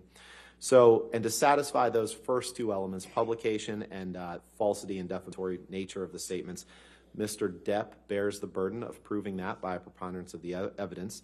And to satisfy the requisite intent and show that Ms. Heard acted with actual malice, he has a standard of proof that he must prove by clear and convincing evidence that Ms. Heard acted with that malice. So just want to talk about the two statements on domestic abuse. And you're well aware of the ample Virginia case law talking about how you have to view the op-ed as a whole. Years ago, I became a public figure representing domestic abuse. And then the other statement that says, read public figure representing domestic abuse. And then the other statement that says, I had the rare vantage point of seeing in real time how institutions protect men accused of abuse. Now, those statements are entirely opinion, according to Mr. Depp, the discussion of domestic abuse. So the statement, I became a public figure representing domestic abuse, and the statement in the second sentence that men accused of abuse. The rest of those are inactionable opinion statements. Now, the evidence adduced thus far, Your Honor, shows that Mr. Depp can't sustain a claim on these. First of all, the statements are true on their face. I don't think that there's any dispute about that, and that's been the subject of some testimony in this case. 2 years before she wrote the op-ed, Ms. Heard did, in fact, become a public domestic abuse when she obtained a domestic violence restraining order against Mr. Depp, and Mr. Depp was indeed accused of abuse. Those are facts that are true. Now, to argue that he's proceeding on a defamation by implication claim, again, the court should grant the motion to strike because the undisputed evidence is that he did abuse Amber. Now, there's a dispute in this case. There's ample evidence that he physically abused Amber, but we acknowledge that there's a dispute in this case on that. But what there isn't is non-physical abuse. Both Mr. Depp and his expert Shannon Curry have testified that abuse may come in many forms. It may be physical, certainly, but it may also be verbal, may be emotional. You'll recall Mr. Depp even kind of setting the baseline for what abuse was when he talked about the non-physical abuse that he allegedly suffered at the hands of his mother than the beatings. And the example he gave was that his mom used to call him One Eye as an example because he had a lazy eye, I guess, as a child. That was something that Mr. Depp himself said, calling him One Eye. So we setting aside the evidence of physical abuse in this case, which is already overwhelming, Mr. Depp's claims relating to these two statements should be stricken because of the record of non-physical abuse by Mr. Depp toward Ms. Heard. There's evidence in the record of recordings, messages, including messages written in blood with his finger, blood and pale names, shouting, menacing and threatening statements. There's the video, the kitchen video in Sweetser. There's the audio of him calling Ms. Heard numerous vile names. There's the audio of him asking her to cut him and whether she wanted to be cut. So there's plenty of evidence out of the work of the plaintiff in this constitutes non-physical abuse of Ms. Heard. again, under the standards set forth by his expert when he was a child. In addition to that, Your Honor, there's Travis McGivern's testimony from yesterday in which he testified that at a minimum, Mr. McGivern also testified about Mr. Depp that at a minimum, on the night of March 23rd, 2015, both parties were being verbally abusive to each other. Mr. McGivern also testified about Mr. Depp, quote, rearranging her closet, throwing racks of clothing down onto the floor and throwing at least one rack down the stairs. Now, in California, be a basis for getting a temporary restraining order under California law. So, further evidence of non-physical abuse or non-physical toward Ms. Heard. You saw the cupboards in the suites or kitchen video. And Dr. Laurel Anderson, Your Honor, testified that she believed that the parties engaged in mutual abuse and that at least some of the time that was initiated by Mr. Depp. This is all evidence. We haven't gotten to put on our case yet. Except this case proceeds, and that will start now. But this is all evidence that has come in while plaintiff controls the playing field of what evidence has come in, and he can't overcome that. Mr. Depp abused Ms. Heard physically, verbally, emotionally, or psychologically even one time, then she wins on those claims. It's that simple. And the evidence is overwhelming and undisputed in the ways that I've just described that he did. So for that reason, Your Honor, those claims should be stricken. And I'll just cite the Union of Needle, this is 268 Virginia 512, that states, if the plaintiff does not establish the falsity of the statement by a preponderance of the evidence in his case in chief, he has not met his threshold burden. The trial court should strike the evidence and grant summary judgment to the defendant. That's exactly what should happen here. Now I'll move on to the second issue, which is the headline containing the phrase sexual violence. That should be reasons. First, Your Honor, the evidence has established that Ms. Heard didn't write the headline. Mr. Doherty from the ACLU, that's the only evidence that's come in this case thus far. Plaintiffs control the evidence. Well, I understand Ms. Heard would not be called in the plaintiff's case because they would then use her testimony for part of their case in your case, right? That's correct, Your Honor. Yeah, I agree, and that goes so different that the court should strike because they haven't put Ms. Heard on to say, to testify about the headline. But I assume part of that would be that they would, I guess they intend she either wrote it or republished it. Yeah, what happened the next day is Ms. Heard posted it on her Instagram account and said, look what I published yesterday in the Washington Post, the title, and her name was on the article which contained the title. And Mr. Ronborn, the only reason I'm sorry to interrupt you, only because I know that was a stipulation, so it's hard for me to say that that's, if there's a stipulation, still going to get more evidence in on that particular issue. I think, and I'm happy to, because they haven't put in evidence of the, I think it was a tweet, but Mr. Chu says it was Instagram, I don't know. Whatever, because they haven't put in evidence of the, I think it was a tweet, but Mr. Chu says it was Instagram, I don't know. Whatever it was, that because there was... It was a tweet adopting the op-ed she published the day before in the Washington Post. So what I'm not arguing today is that because they haven't gotten that tweet into evidence or had Ms. Heard say that she tweeted that we're entitled to summary judgment at this point. I'm not arguing that late, and I'm happy to hand the transcript up, Your Honor. And we actually never, it wasn't a stipulation, it was simply an agreement that they didn't need to call her in their case in chief to make that point. And then we'd have to agree on the language of any stipulation, and they haven't proposed anything to us and haven't gotten back to us. So I think that that's only relevant to, we're not basing our request for motion to strike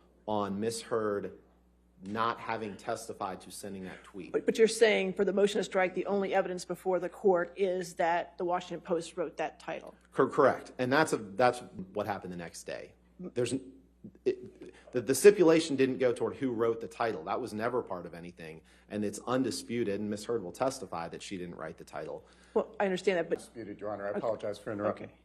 But I think the issue is that whether it was republication. Well, and I'll get to that next. But I know, but see, the problem is, how do I do a motion to strike when that evidence is...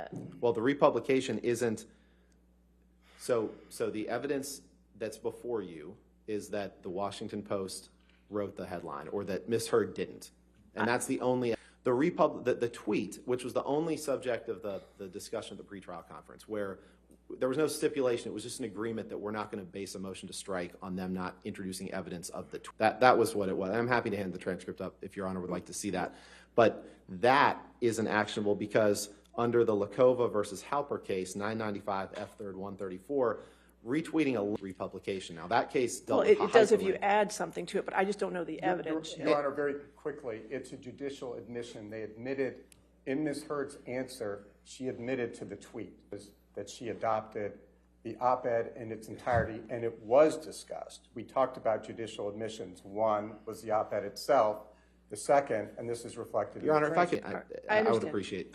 I can't wait to oppose this. anyway, That's so. fine. Go ahead. Go ahead. That, Go ahead, so, sir. and again, we can look at the transcript. You understand my concern. I do though. understand your saying is that there's two levels. One is there's no dispute and there's not going to be a dispute that she did not write the headline. So then retweeting something isn't actionable. And so okay, as under the is the tweet actionable? And the argument here is that as a matter, retweeting something isn't actionable. And so as under the Lakova case, 995 F3rd 134, in that case dealt with hyperlinks and how those aren't actionable. But to be very clear, on April 8th, nothing that was discussed at that pretrial conference was in any way relating to any stipulation about who wrote the headline. It was simply that they need not call Ms. Heard in their case and she say that she sent a certain tweet. And that tweet's not in evidence yet, but I assume that they'll try to put it in evidence at some point. But the tweet doesn't need to be in evidence for you to strike this claim on that basis. Even assuming that the headline implied certain conduct by Mr. Depp, again, Mr. Depp can't meet his burden of proof on this. Third, he can't prove that Ms. Heard acted with actual malice. Mr. Depp hasn't introduced evidence sufficient to permit him to meet this. Now, again, this is a heightened burden of proof. He has to show actual malice. And as the Bose Corporation case from the U.S. Supreme Court, it talks about the role of judges as gatekeepers of the Constitution, of the First Amendment, and the role of barring entry of a judgment that's not supported by clear and convincing proof. Now, that case was about appellate review of First Amendment issues, but the same holds true for Your Honor here. Here, he hasn't introduced any evidence, and there can't be a reasonable inference drawn that would permit a jury to find that he's proven by clear and convincing evidence that Ms. Heard wrote the words. And again, we go back to the testimony of Mr. Doherty, which was their witness. They put him in, and Mr. Doherty, the only evidence relating to intent or anything relating to this, again, maybe Mr. Chu will try to say that we stipulated to Ms. Heard's intent on April 8th, which of course we didn't. But the only evidence that has been presented in this case, Your Honor, was that the op-ed wasn't Ms. Heard's idea, that the ACLU asked her to write the op-ed, and indeed that they even wrote the first draft, and then that Ms. Heard vetted the finished article with her lawyers, ACLU, to make sure that it wasn't problematic. That is the only evidence in the record. And on that evidence, there cannot be a conclusion that Ms. Heard acted with the actual necessary, particularly when you consider the heightened burden of proof. So reviewing the op-ed as a whole, with the court acting in its appropriate function as a gatekeeper of the First Amendment, the court strike plaintiff's evidence and award summary judgment to Ms. Heard, either in whole or in part. Thank you. All right, thank you. Yes, sir. Honor, may it please the court, Ben Chu for plaintiff Johnny Depp. It's just still morning. Your Honor, if I may approach. All right.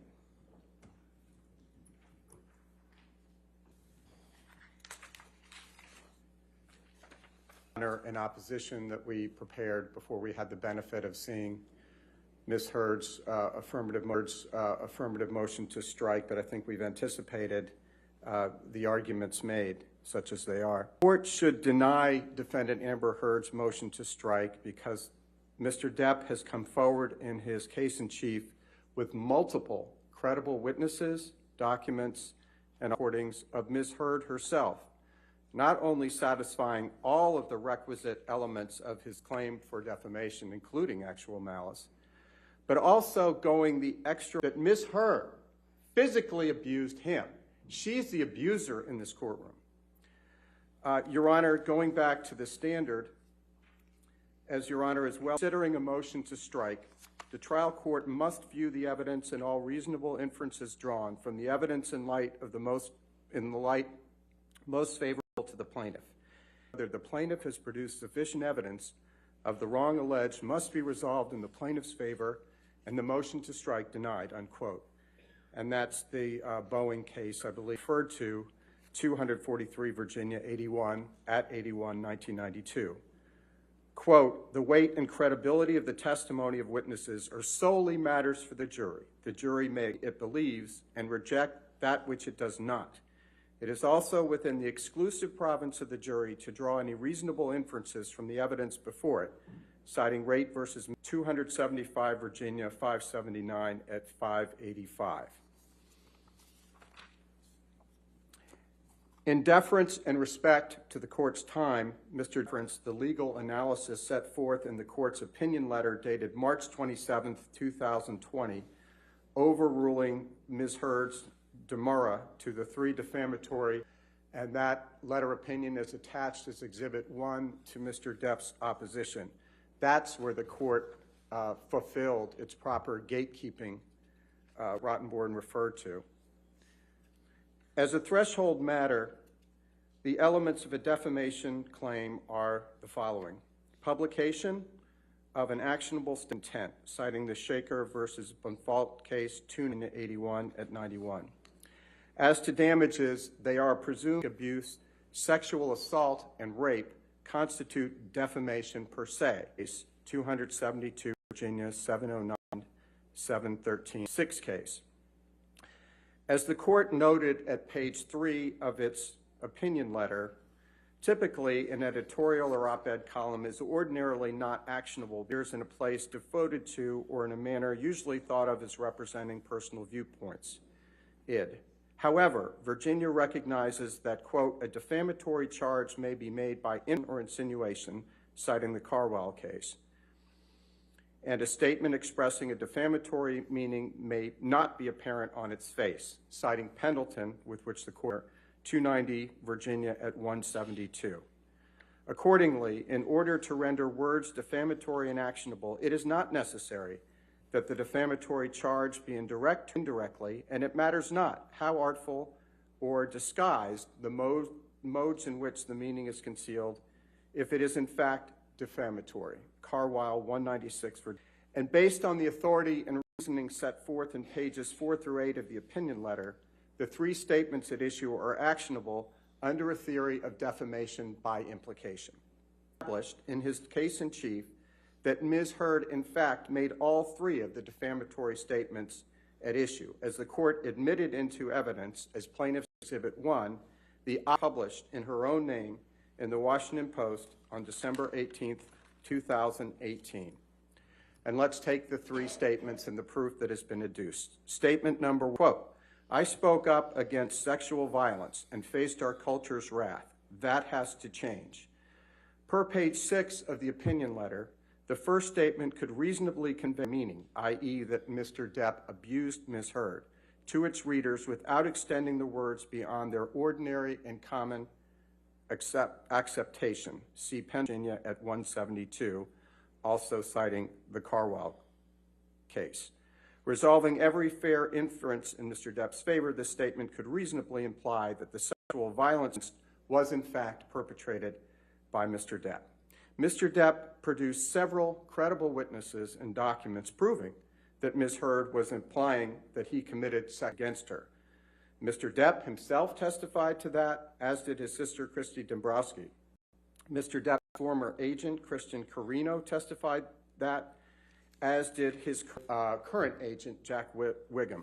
But perhaps most convincing of all, and most disgusting of all, was the testimony of the authority testified, among other things, that when the op-ed, when they were pitching the op-ed to the Washington Post, he's wondering if we might interest you in a piece by Amber Heard, who, as you may recall, was beaten up during her brief marriage to Johnny Depp, on what the incoming Congress can do to help similar situations.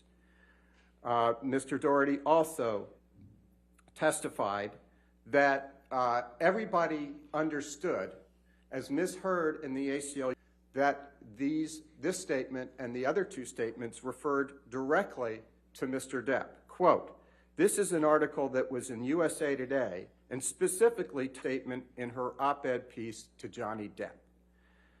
And when Jessica Weitz, who actually wrote the op-ed that Ms. Heard later adopted, she says, quote, to Mr. Doherty, mentioning JD, when the USA Today made clear that they, like everybody else who read the op-ed, understood that as Ms. Heard clearly intended, it referred to Mr. Depp, which makes her Instagram post 2 days before the trial began, that she didn't mention Mr. Depp, all the more outrageous. Your Honor, there is also the ACLU acknowledged that Ms. Heard's op-ed referred to Mr. Depp. So it's very clear that the ACLU intended, that was the whole purpose of this, so that they could get interest in this and it would coincide with the premiere of Aquaman, because otherwise no one would have been interested in anything. Mr. Doherty also testified that Ms. Heard only paid 1.3, actually she didn't even pay all that, out of the $3.5 million ACLU, and then they helped her lie about it. And it's one thing, Your Honor, for her to stiff the ACLU, which frankly played a reprehensible role in this case, to fail to honor her obligation to the Children's Hospital of Los Angeles with sick and dying children, and that she failed to do as well. You mentioned the fact that she put her name on that article means that she is responsible for all of those statements, which she specifically adopted later. And I'll do statements quickly, Your Honor. Well, can we stay on this one for one moment, though? Yes, Your Honor. Because do you agree that the only evidence before that we've heard in this trial, as far as the title of the op-ed, is that even Mr. Doherty, but that it was something that Washington Post wrote? Well, for the one online. He's not our witness, Your Honor. That's a witness from the ACLU. Well, I understand, but it's the only evidence I have. I respectfully disagree, Your Honor. Evidence Your Honor has, which is Amber Heard putting her name on the entire article, including the title, co-conspirator with Ms. Heard, and whether they say, oh, maybe the Washington Post wrote it, that's not the end of the story. All she has done is criminal or not. So you're saying just having that exhibit in evidence is enough? Absolutely, absolutely. So that alone is sufficient to beat a motion to strike. If they want to come back later, as if that were a defense, I hope they make that argument to the jury, because it's about as credible as her argument that, oh, I wasn't referring to Johnny Depp. She didn't have to. And the testimony of Terrence Doherty is very clear that when they took out the references to Johnny Depp, no one was interested in this article anymore. So she said, put it back in, make it more spicy so people would read. I didn't get it in the Washington Post. It would be back in Teenage Vogue, which is the other publication that was considering publishing it, because no one was interested in what she had to say unless Mr. Depp. But if I could go to the second statement, and I'll try to be quick, Your Honor.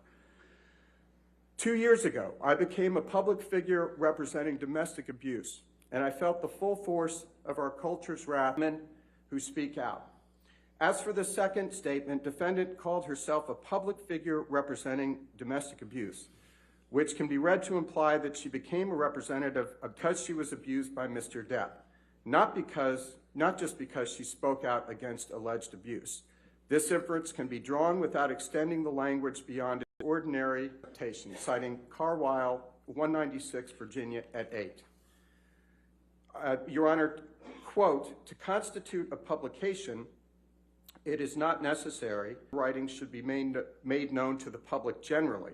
It is enough, it is said, if they are made known to a single person, unquote, citing Snyder versus Fatherly, 158, Virginia, 5 at 350.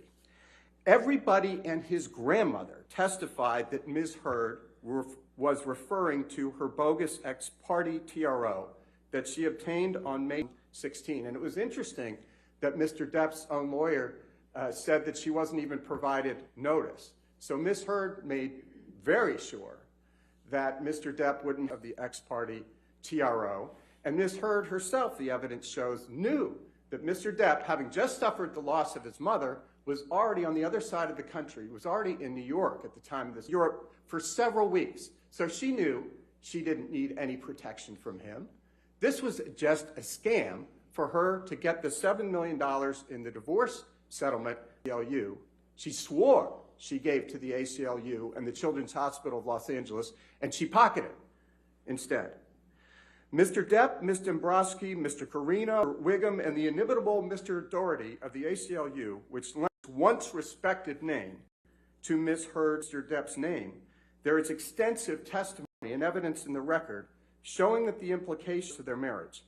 Testimony and evidence in the record showing that the implication of her op-ed could not be more clear, i.e., that Mr. Depp abused Ms. Heard of their marriage.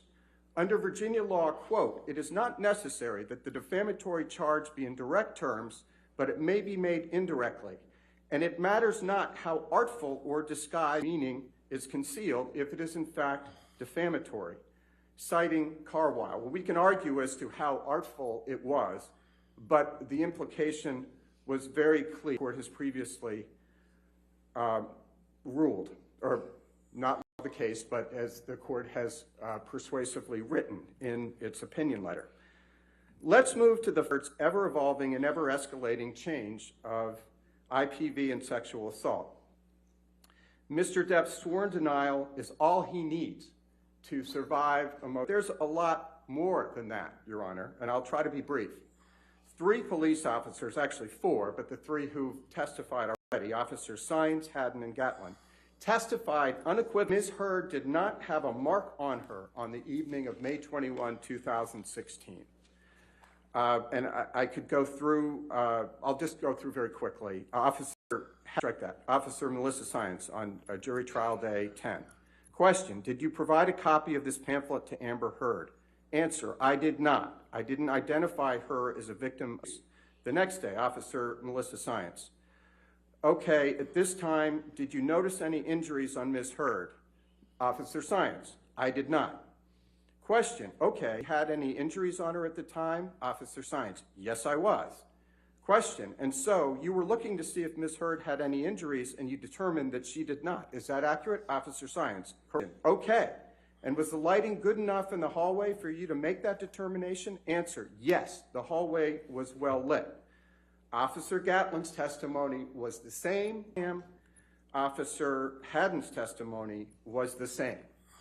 The testimony of nurses Debbie Lloyd and Erin Barham, who, like the police officers, Mr. Depp, in fact, they worked for Dr. Kipper, also belie Ms. Heard's false allegations of abuse. Isaac Baruch and Alejandro Romero both tested Ms. Heard repeatedly and in the clear light between May 21, 2021, which was the last time Mr. Depp saw her before leaving on the Hollywood vampire. Time he was to see her was when Ms. Heard begged him to come see her in San Francisco, which is hardly the act of a domestic abuse victim. We have Isaac Baruch and Mr. Romero saying that they saw Ms. Heard repeatedly in the interval of time between May 21 and May 27th, when party TRO, and they saw no marks on her face and no swelling. 2 witnesses, Mr. Baruch and Brandon Patterson, saw the video of Ms. Heard and her sister Whitney pantomiming the fake punch after this alleged incident of abuse. Ms. Heard's former personal assistant, several other witnesses, including Dr. David Kipper, saw no violence by Mr. Depp and no injuries to Ms. Heard. Indeed, witness after witness has come to Ms. Heard, far from being a domestic figure representing domestic violence, unquote, is in fact a recidivist perpetrator of domestic violence on Mr. Depp and others. We have the testimony, harrowing testimony of Mr. Depp himself, who described this. One, as Your Honor will recall, when he was hiding in the bathroom after escaping one of her attacks, and she claims to have hurt her foot, kicking the door, opens the door to see if she's hurt, and then she kicks the door in on him and punches him. We have the incident of December 15, 2015, when Ms. Heard threw punches at him wildly at the back and side of his head. Mr. Depp testified that he ducked and covered to protect his face. Eventually, he and stopped her arms from flailing. December 15 in the Bahamas. During an argument, Ms. Heard grabbed a can of mineral spirits and threw it at Mr. Depp's face, hitting him in the forehead, bridge, and nose area, and the jury saw a photograph of the bridge on the bruise of his nose. We have testimony from Mr. and Roberts, who is the manager of the island, confirmed that the incident with the mineral spirits.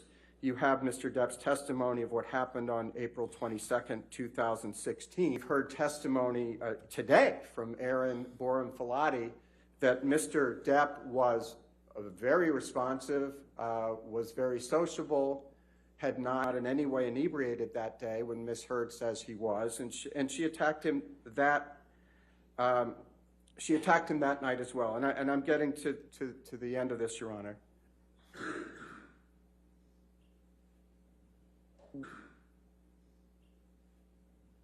We have her admitting. We have Ms. Heard's own. We have her admitting to hitting Mr. Depp, and her only contention was that she wasn't punching him; she was just hitting him. Testimony from Travis McGivern that on February 23rd, 2015. Ms. Heard threw and hit Mr. Depp with a can of, and then sucker punched him with a closed fist. Finally, we have the rather stunning testimony of Ben King, who accompanied Ms. Heard on the flight back from Australia, where Ms. Heard admits to him in a rhetorical question, quote, "Did you ever totally lose it?" Which was, we would respectfully submit, an admission of her severing the top or the tip of Mr. Depp's finger. Honor, statement number 3, quote, "I had the rare vantage point of seeing in real time how institutions protect men accused of abuse." Briefly from page 7 of the court's opinion letter, quote, "Drawing every fair inference in plaintiff's favor, the court can fairly conclude that defendant's statement how institutions protect men accused of abuse could reasonably convey to its recipients that she saw how Mr. Depp was protected by institutions, that he abused her and spoke." Your Honor, again, we have multiple testimony from multiple people, including Jack Wiggum and all the others mentioned, that this was a reference to that.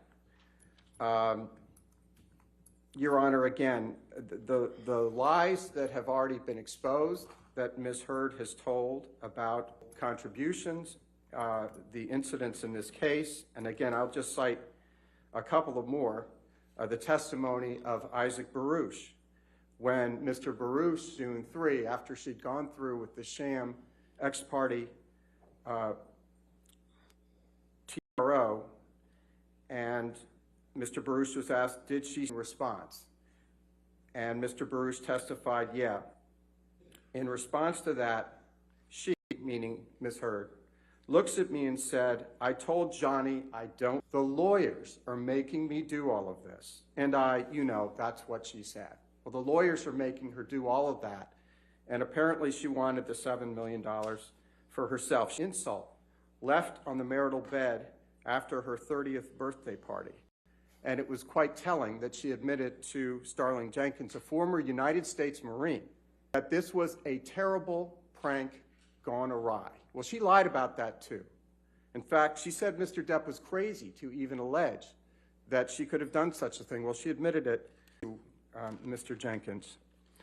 Per Tronfield, as cited earlier, Mr. Depp does not have to prove damages because this is definitely. These involve some of the most heinous crimes any man or woman can be accused of.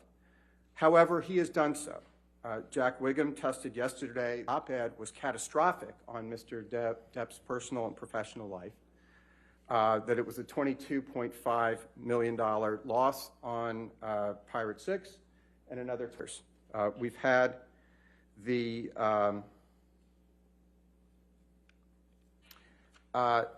had the testimony, so we had Mr. Wiggum testifying as to 6 and another 20 lost on the other films, the other studio films, the indie films, and the other ways Mr. Depp would have made income. We have Richard Douglas Banya's testimony and the testimony of Michael Spindler just this morning. Finally, Your Honor, none of Ms. Hers, which would include, her trying to create an issue of fact on the title, can support a motion to strike, as to which she bears the burden of proof of this. Quote, whether the defendants have met their burden cannot be resolved when considering a motion to strike. See 243 Virginia at 83. And just respond to Mr. Rottenborn's citation to the Lakova case, which we hadn't seen until he mentioned it today, I would only note, Your Honor, that defendant admits that she linked to the online version of the op-ed at paragraph 97 of her answer, though again, the admission of Exhibit 1 is more than enough to survive the strike. And the Lakova case at 995 F. 3rd 134 holds that republishing a hyperlink doesn't necessarily start the statute of limitations. The link cannot be defamatory. So with that, Your Honor, we respectfully request that the court deny the motion to strike in full, and let's hear from Ms. Hurd. Thank you. Your motion? Thank you, Your Honor. I can only assume that Mr. Chu wrote that speech for an audience outside the court because it didn't really address my arguments. I think arguments are for the motion to strike, Your Honor. Mr. Chu spent on what our specific arguments are for the motion to strike, Your Honor.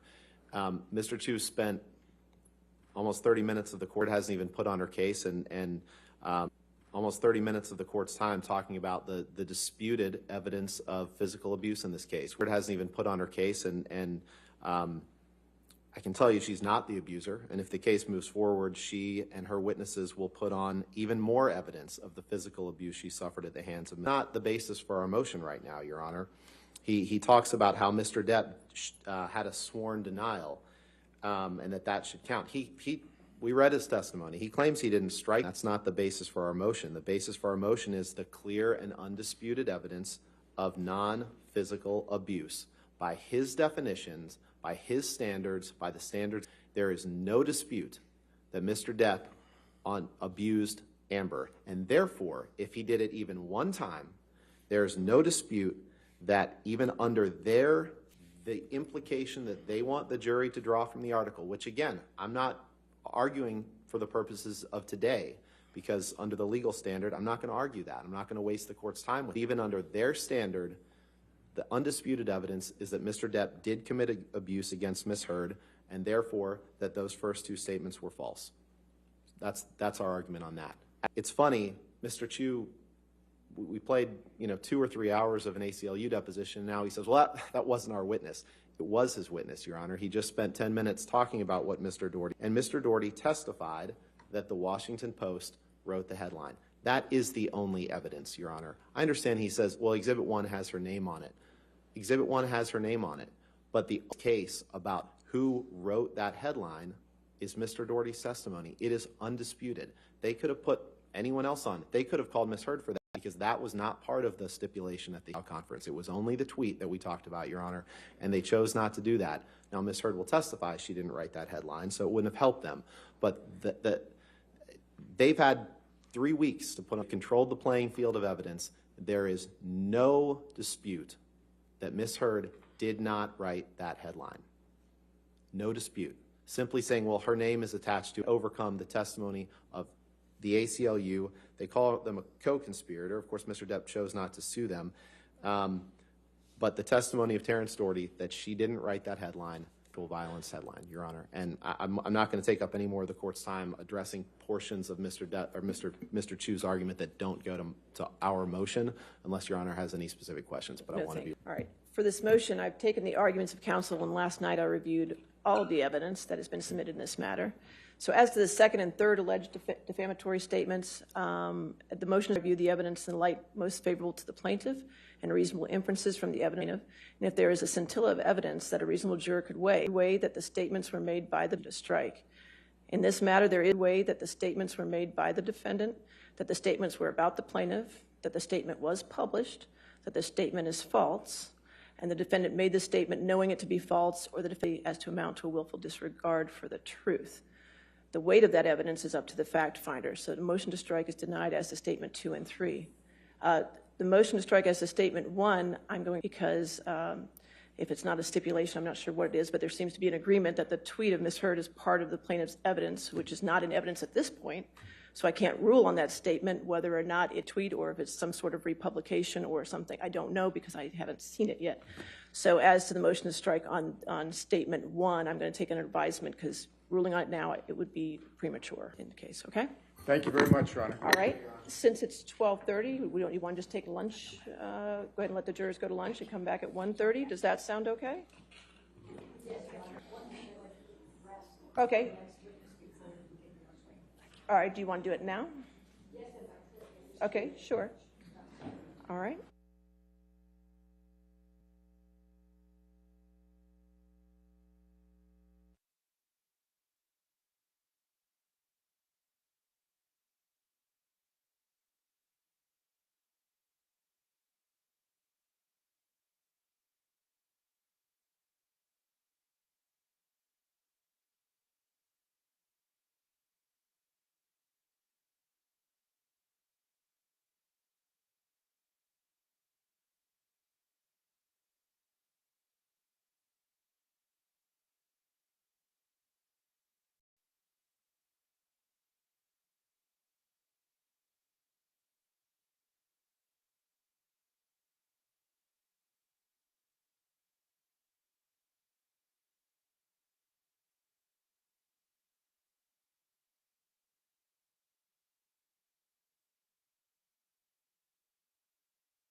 Anything further?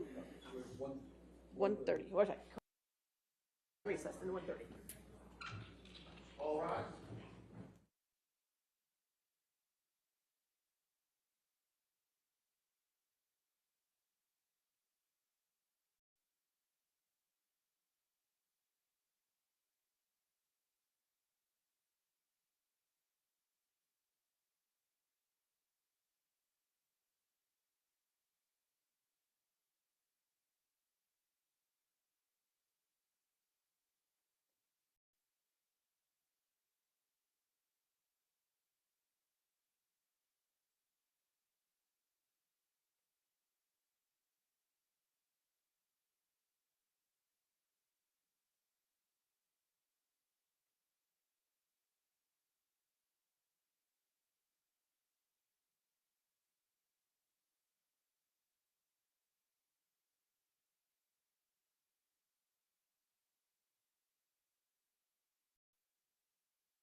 All right, thank you. Yes, oh, you have another, oh, perfect, thank you. All right, that's 8. All right, thank you. And you want to approach on the other issue?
All right, yes.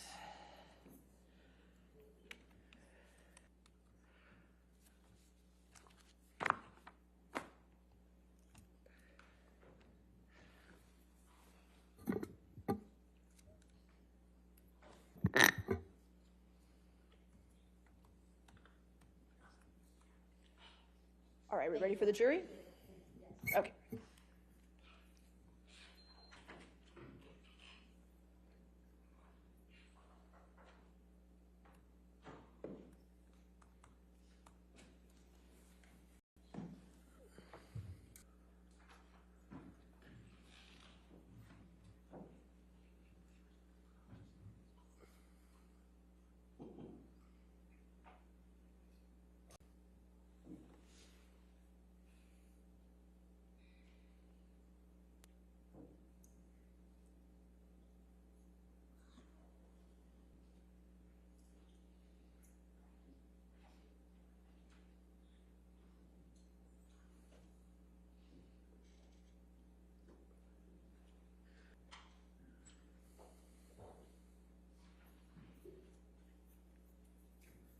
All right, thank you, ladies and gentlemen. All right, be seated. All right, the plaintiff has rested in the defense case. Your Honor, I'd like to call Dr. Don Hughes to the stand. Dr. Hughes.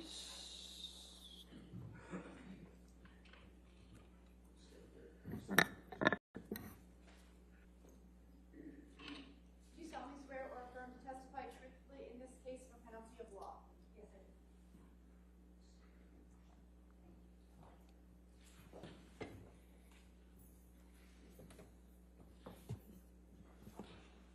Good afternoon, Your Honor. Good afternoon. Good afternoon.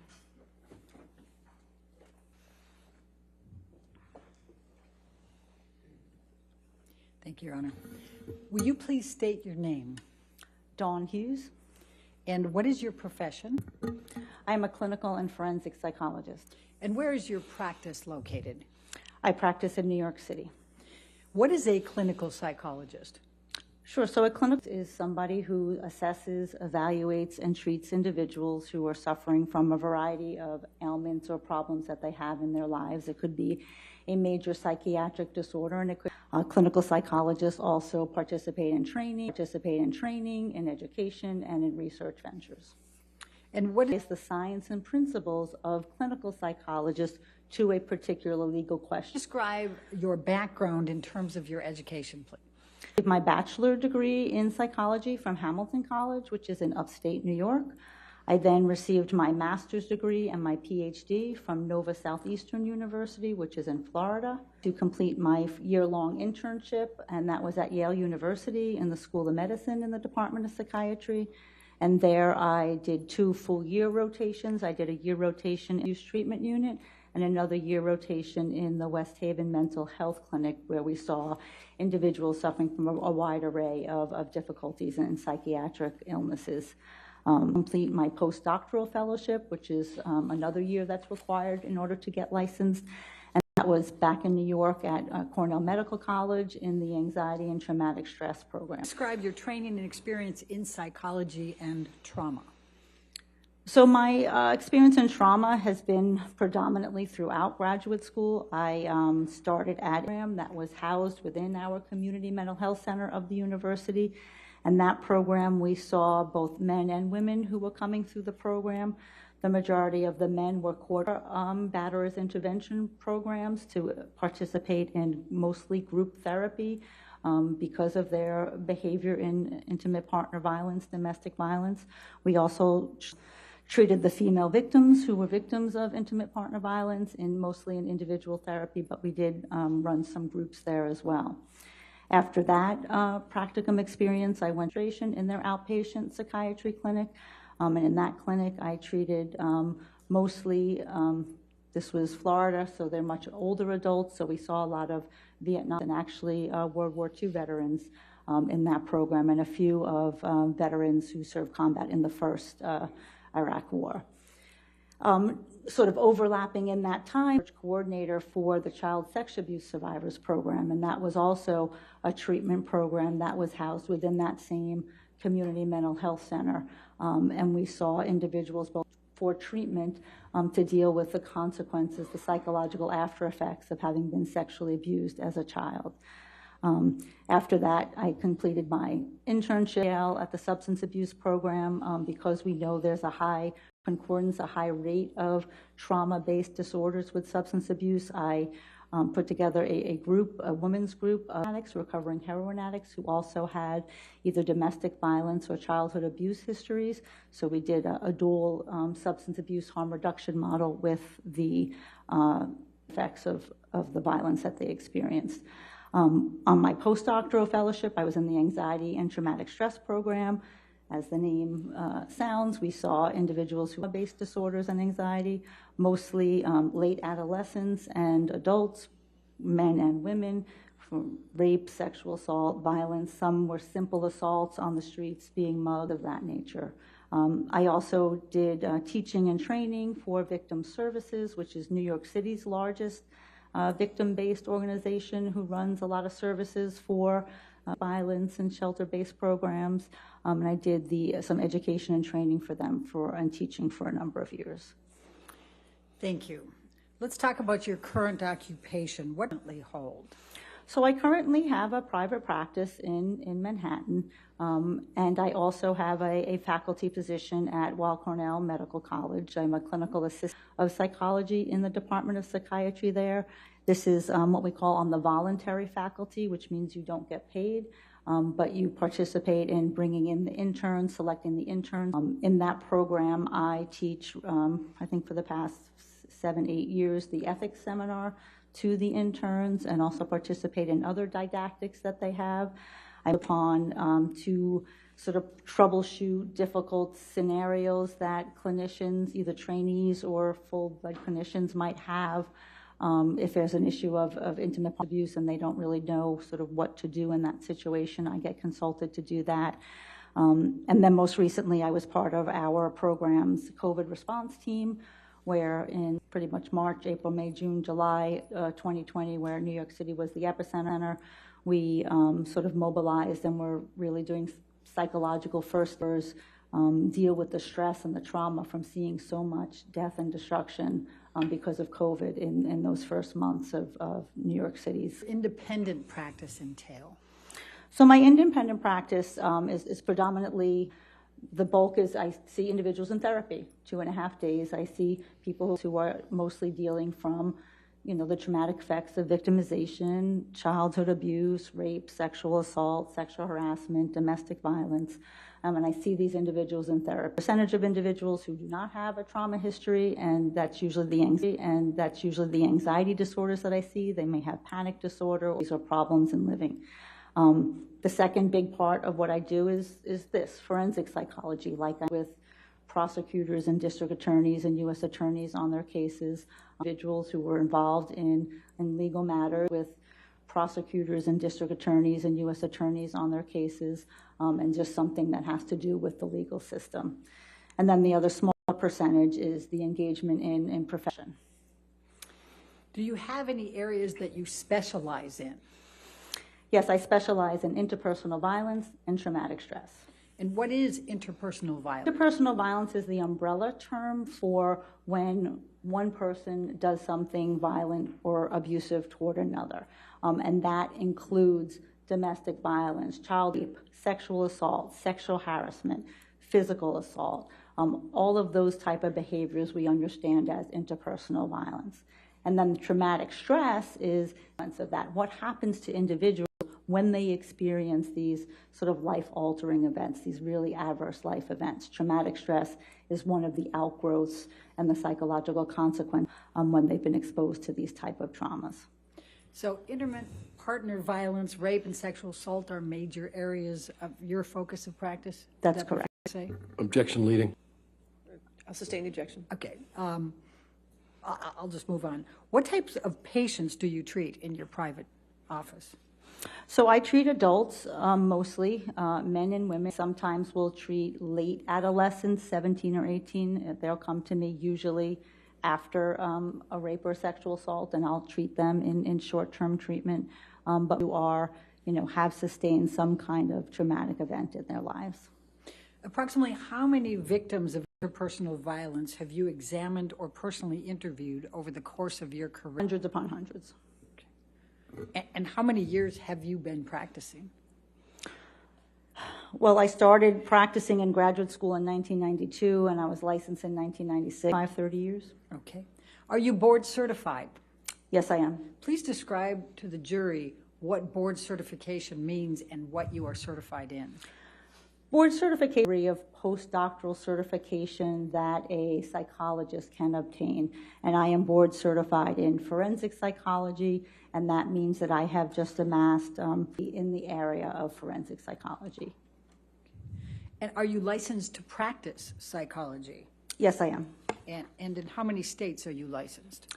I'm licensed in New York, North Carolina, and Connecticut, and then I have some temporary license in Connecticut. And then I have some temporary licenses in other states. I am licensees in other states as well. Okay. Have you published in the area of your specialization? Not predominantly a researcher or somebody who writes. I'm a clinician. I'm doing direct clinical service. But over the course of my graduate school and postdoctoral time I have. Have you published a book chapter relating to rape and sexual assault? Objection yes, leading. Overruled. Yes, I have rape and sexual assault in. Have you published any book chapters relating to structured or clinical assessment of risk or violence? Yes, I co-authored a book chapter entitled, I guess it's Structured. Okay. Have you given any other trainings or presentations to mental health professionals in the area of trauma and abuse? Yes, I've given many trainings at national conferences, at legal conferences for attorneys, for mental health professionals, on understanding trauma and how trauma may show up in the courtroom, on understanding of intimate partner violence might look like, of understanding the difficulties that a rape victim might have to come into court to testify. And training just regular mental health professionals on how to understand trauma, how to look for trauma, what does it look like when it comes into your office, how do you treat it, how do you assess it, all of those factors. I've done a number of trainings. Have you been invited on any occasions to train attorneys and judges on trauma and violence? Yes, I have. I was invited by the judicial training curriculum to train our New York State Supreme Court justices on issues of intimate partner violence and traumatic stress. Some of the things that I've just been talking to you here, understand what happens in those situations, how to understand the myths and misconceptions that may abound in these situations, and how you can sort of more accurately understand what a victim is talking to you about and telling you when they come into your courtroom. Have you given any presentations to judicial symposiums on domestic violence? Yes, I'm contacted by, sometimes judges will have symposiums in their courtroom. They will make a decision to hold a particular symposium on particular topics, and I was, asked to come for judges on numerous occasions. And what, if any, presentations did you do on understanding women's use of force in IPV? That was a presentation. I think that was invited by one of the judges of the Office on Domestic Violence in New York. And the title is When Women Use Force in Situations of... And my topic was to talk about the of that issue and what does that look like and how can we differentiate? What does the research tell us about that? How do we understand that, and how can we really accurately assert the bulk of what that training was about? What professional organizations do you belong? I belong to a number. I belong to the American Psychological Association, which is the largest body of psychologists in the United States, over here, headquarters in D.C. Because it's so big, there are subdivisions of American Psychological Association. So I belong to the Division of Trauma Psychology. I belong to the Division of Psychology and the Law and Private Practice. I belong to other organizations, the International Society for Traumatic Stress Studies, which, as the name says, it's an international society where we interdisciplinary, mostly psychiatry and psychology, researchers and clinicians, to really understand and further our awareness about trauma and traumatic stress. I belong to the International Society for... I belong to the Anxiety Disorders of Association of America. I'm a fellow in the American Board of Forensic Psychology. I don't know if I'm... Are any of these specific to interpersonal violence or trauma? Well, clearly the trauma division of the American Psychological Association, the International Society for Trauma and Dissociation, and then also the Anxiety Disorders of Association continues to talk about trauma because prior to this new DSM, PTSD was originally categorized under the anxiety disorders. So there are still colleagues and researchers in the anxiety disorders organizations who talk about PTSD and trauma. Hold any leadership roles in these organizations? Yes, I am currently the president-elect of the Trauma Division of the American Psychological Association. That is an elected position by our membership.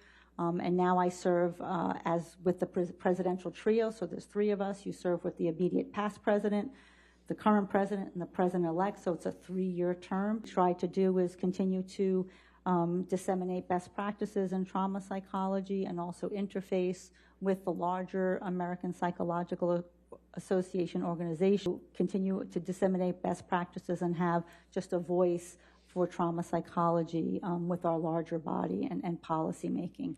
I've been involved in the trauma board since its inception. I was a founding member of that division. I served as a membership chair, a program chair, an awards chair. I was the APA counselor, so elected to serve a 3-year term and sit on the governance board of APA, representing the Division of Trauma Psychology. So I've been very actively involved in the trauma division. And what is the Division of Trauma Psychology? So the Division of Trauma Psychology are psychologists who come together who want to disseminate best practices in trauma psychology. We want our finger on the pulse of research and evidence-based interventions for people who are struggling with traumatic events that have happened to them. Okay. Served in leadership positions of other professional organizations. Yes, I was. There's a New York City-based organization. It's called the Women's Mental Health Consortium, and that's also an interdisciplinary. It's psychology, psychiatry, nursing, social work, and this was formed in order to give women sort of a referral base and more information about psychiatry. We know that certain difficulties and psychological difficulties that you have can erupt when you're pregnant or postpartum. So a number of resources available to women in the New York City area. I was a membership chair there for a number of years, and then I was the president of that organization 2009 to 2017. I don't have my CV, but I think that's about right. Why is participation in professional organizations important in your field? Well, it's important to me because I do believe very much in service. I do believe very much in giving back. I do believe that it's important as a psychologist who believes strongly in trauma psychology and helping people that I can be part of that push to get policy and understanding, especially with the insurance companies, to make sure that people are getting, the appropriate care that they deserve. So it's something that's been part of my life in varying degrees. And as a psychologist, I feel like it's a very rewarding part of my job. Do you attend professional conferences? Yes, I do. Multiple times a year. Of course, COVID threw a little bit of a wrench in that since some things are virtual. But yes, I routinely attend conferences. And why do you think that's important? Rest of developments in the field. It's important to meet with your colleagues across the country and see what they're doing and what they're hearing and what's working and what's not working. So when you're at a conference and research, then you can take that information and bring that back to your clients and bring that back to my forensic work. So it absolutely enhances the work that I do. Have you ever been to testify in the field of psychology as an expert witness? Yes, I have. How often in that 50 times has the specialty been or testified in criminal matters, like the district attorney's office, U.S. attorney's office? Yes, I have, frequently. Okay. Do you testify for both sides in London's? Yes, I do. Have you ever worked on other cases that didn't go to trial? Many. Okay. Have you ever found an individual that you evaluated did not suffer violence or PTSD? Frequently. Have you ever not been qualified in court where you have been proffered to qualify as a... No. Okay. Your Honor, I would at this time move to qualify Dr. Hughes as an expert in forensic psychology with a specialization in interpersonal violence and traumatic stress. All right, any objection? No objection to qualifying her as an expert in forensic psychology. All right. More specifically, forensic psychology with a specialization in interpersonal violence and traumatic stress. No. All right, so moved. Thank you, Your Honor. Dr. Hughes, please tell the jury what domestic violence, intimate partner violence means. Probably going to be interchanging the language, domestic violence and interpersonal violence, and for purposes here, these are the same thing. So intimate partner violence is a pattern of and coercive control that happens within an intimate relationship. It constitutes using a variety of abusive behaviors, and that can be physical violence, sexual, psychological aggression, emotional abuse, stalking or surveillance behaviors, and economic abuse. The abusive behaviors occur over time, not all at once. They're also interspersed with very normal times, times without violence, times with love and happiness, and it's this interpositioning of the violence with the love and the abuse and the care that makes it very difficult for a victim to extricate herself from that situation and from that relationship. And what would you say is the overarching dynamic of these relationships? Is the abuse of power and control of one person wanting to have dominance in that relationship, say over most things that the couple or that the does not do. Please tell the jury what coercive control means. So coercive control is a tactic of victimization. The goal of it is to establish coercive control does is that it imposes negative consequences for noncompliance with your partner's expectations or demands. And what that does is it at the victim's autonomy and her independence. What is physical violence? So physical violence is when one person uses their body against the intent to cause injury or harm.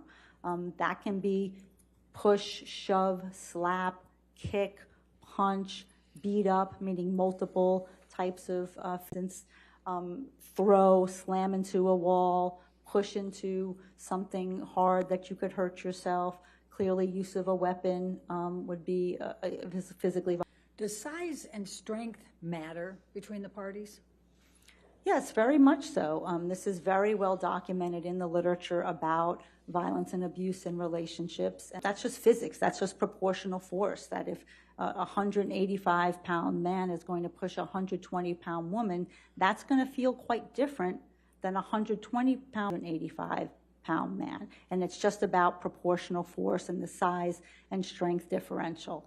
And that is why specifically, if you look at wrestling or boxing, they do that for a reason, because they know that it's not fair if somebody is bigger and stronger than the other. So it's certainly not the only factor, but it is a factor that one has to consider a relationship as violent.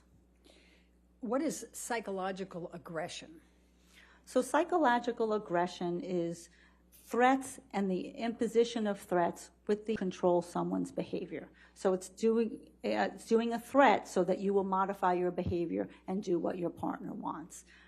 Some psychological aggression techniques are intimidating your hand on a table, punching a wall, throwing something, mumbling under your mouth, cursing, screaming, sort of these high emotional balance type of that cause a victim to feel afraid and feel intimidated.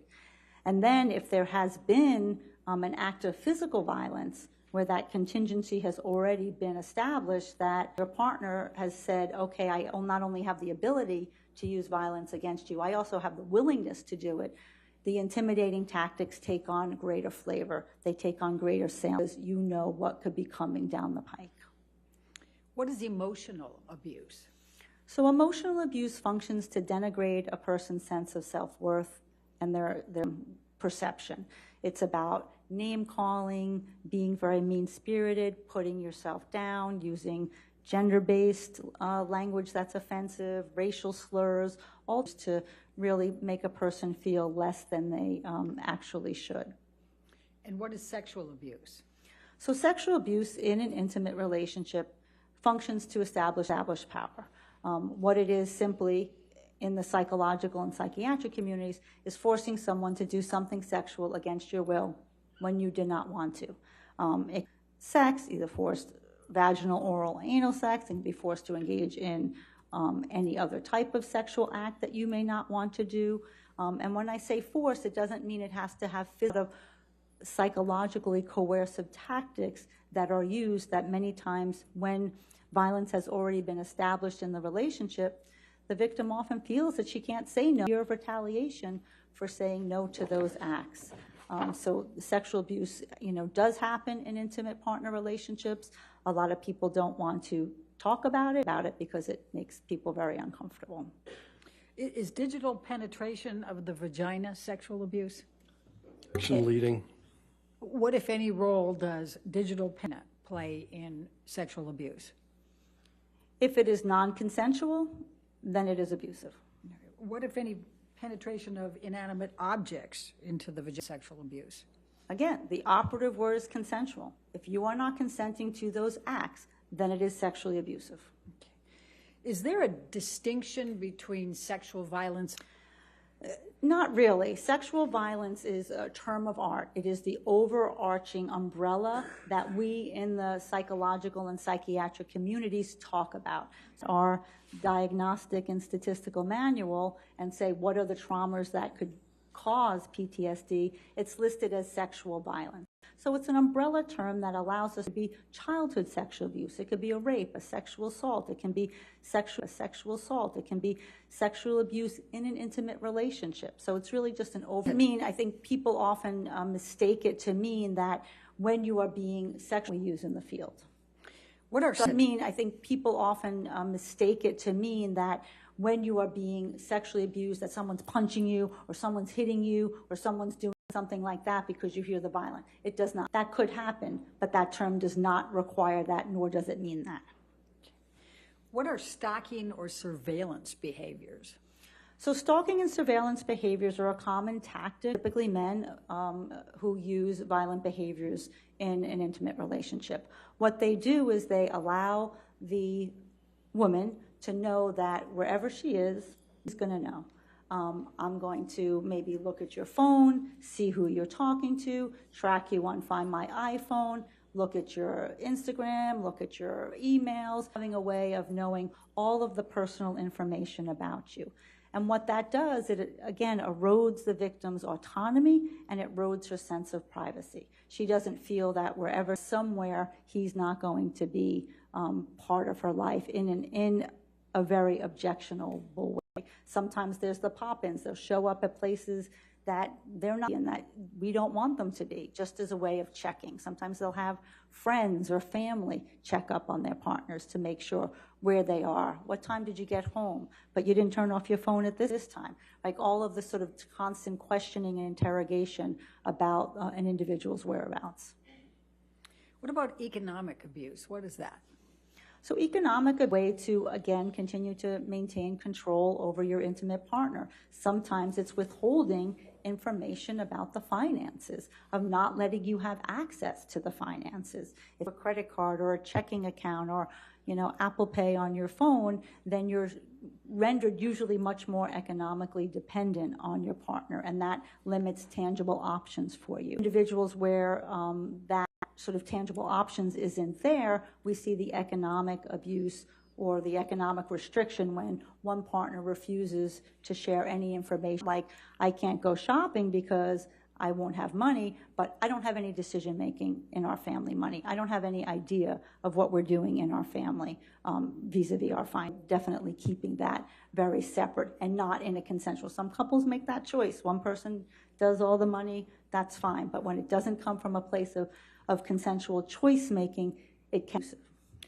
So you just described a number of these abusive behaviors. Are all of them present in every domestic violence relationship? Right. No, they're not all. That's why it's very important to assessment of a relationship that may be mired in violence to see or sort of making the structure of this relationship. After a sexual After a sexual assault in an intimate relationship, how might a victim in those circumstances interact with her partner? So this is one of the myths that people say, well, if she was sexually assaulted by her partner, she would have just left. And nothing could be further from the truth. That's not what happens, especially when it's boyfriend or your partner. So what women do is they bury it. They compartmentalize it. They put it away. They avoid it because then they continue to reach out for the kind that they got into this relationship with. The problem is that it does fester belief and causes more sort of psychological distress in the victim. Shame or humiliation play in this coercive dynamic? So that's one of the emotions that the victim is usually trying to suppress and compartmentalize.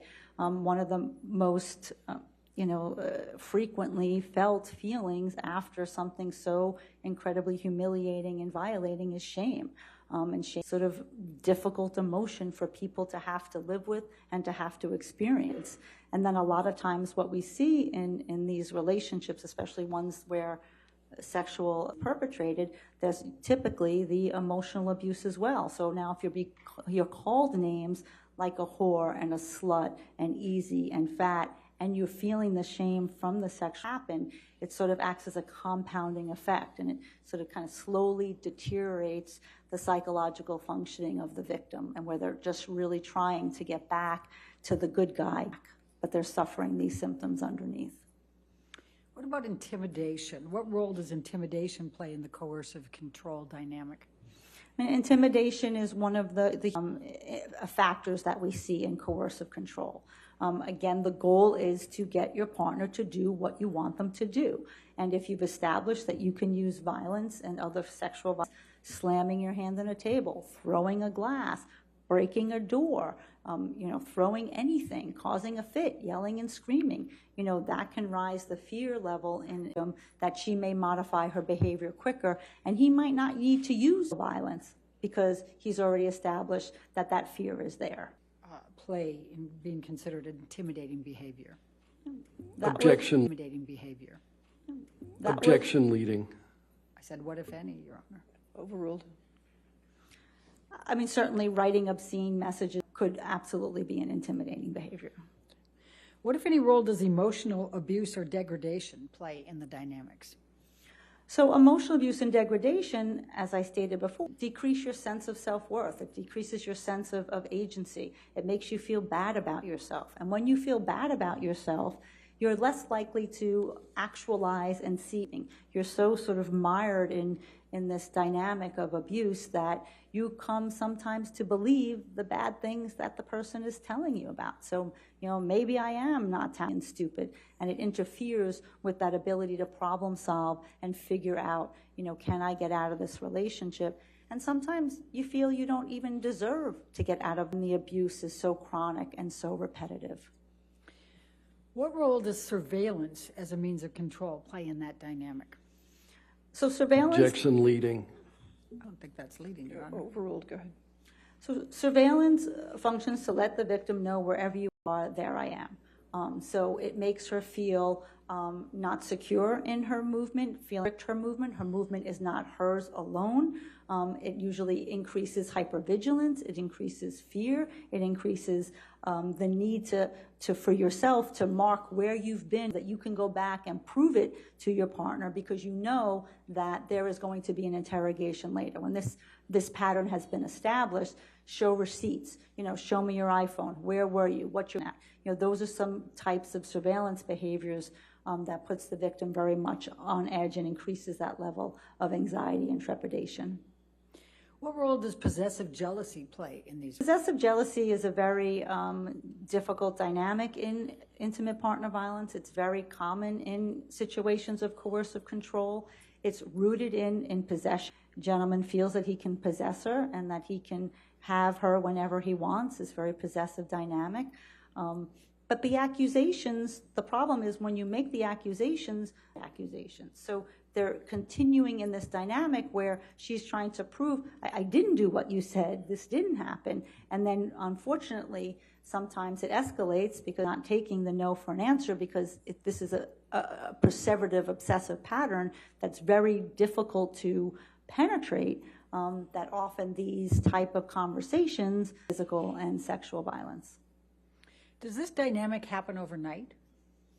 No, it doesn't happen overnight. It happens over time. We don't, a woman doesn't get into relationships and doing all that. She gets kindness for a future. Beating her up and sexually assaulting her and calling her names and doing all that. She gets into the relationships for all the right reasons, just like we all get into relationships for love, for kindness, for a future. But then slowly, all of these behaviors start to take form. And I say it's sort of like sucking the oxygen out of the room, and then before you know it, you're suffocating. So, and that brings me to my next question. What role do physical abuse and coercive tactics play interspersed with? Objection compound. I'll sustain the objection. Okay. Yeah, I'll figure this out some way. What role does love and normalcy play in these dynamics you've been describing? Objection compound. Overruled. Thank you. Normalcy are almost always in these relationships.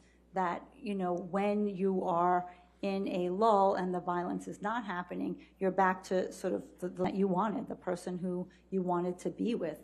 And when you pair sort of this violent dynamic, physical violence, sexual violence, with love and attachment, it creates a psychological bond. An emotional dependency is created. So it makes it very difficult for the victim of the abuse to sort of extricate herself from that, for her to even believe, frankly, that takes a lot of time to even believe that she can and that she should.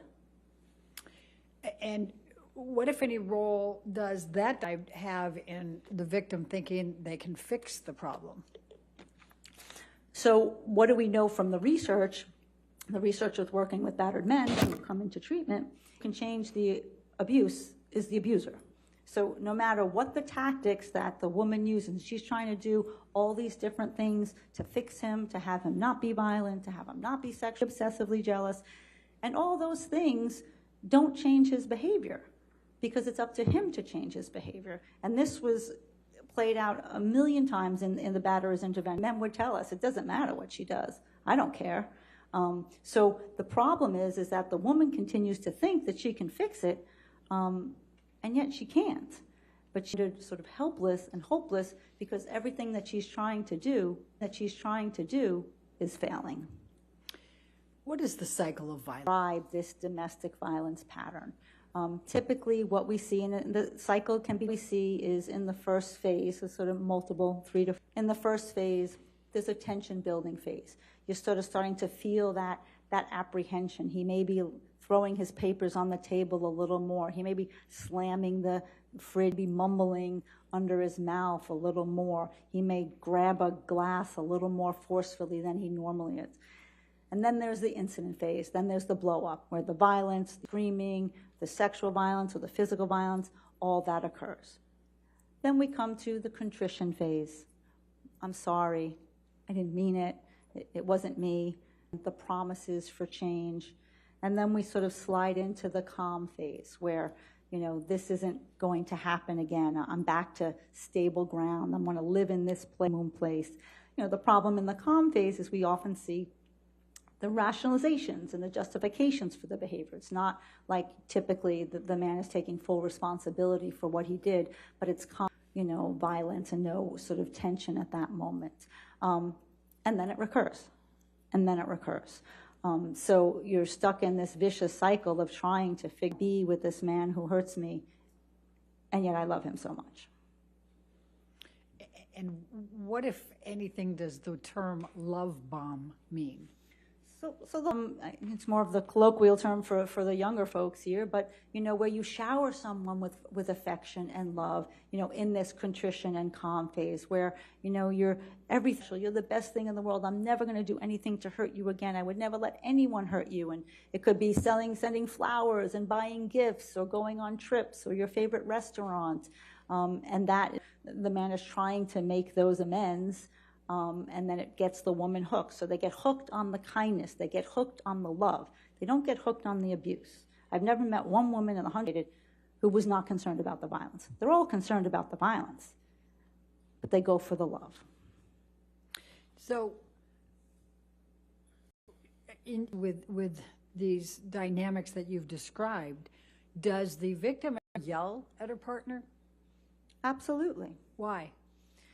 We know from the research verbal and physical acts of aggression in these relationships. That's not uncommon. This has been researched for 5 decades.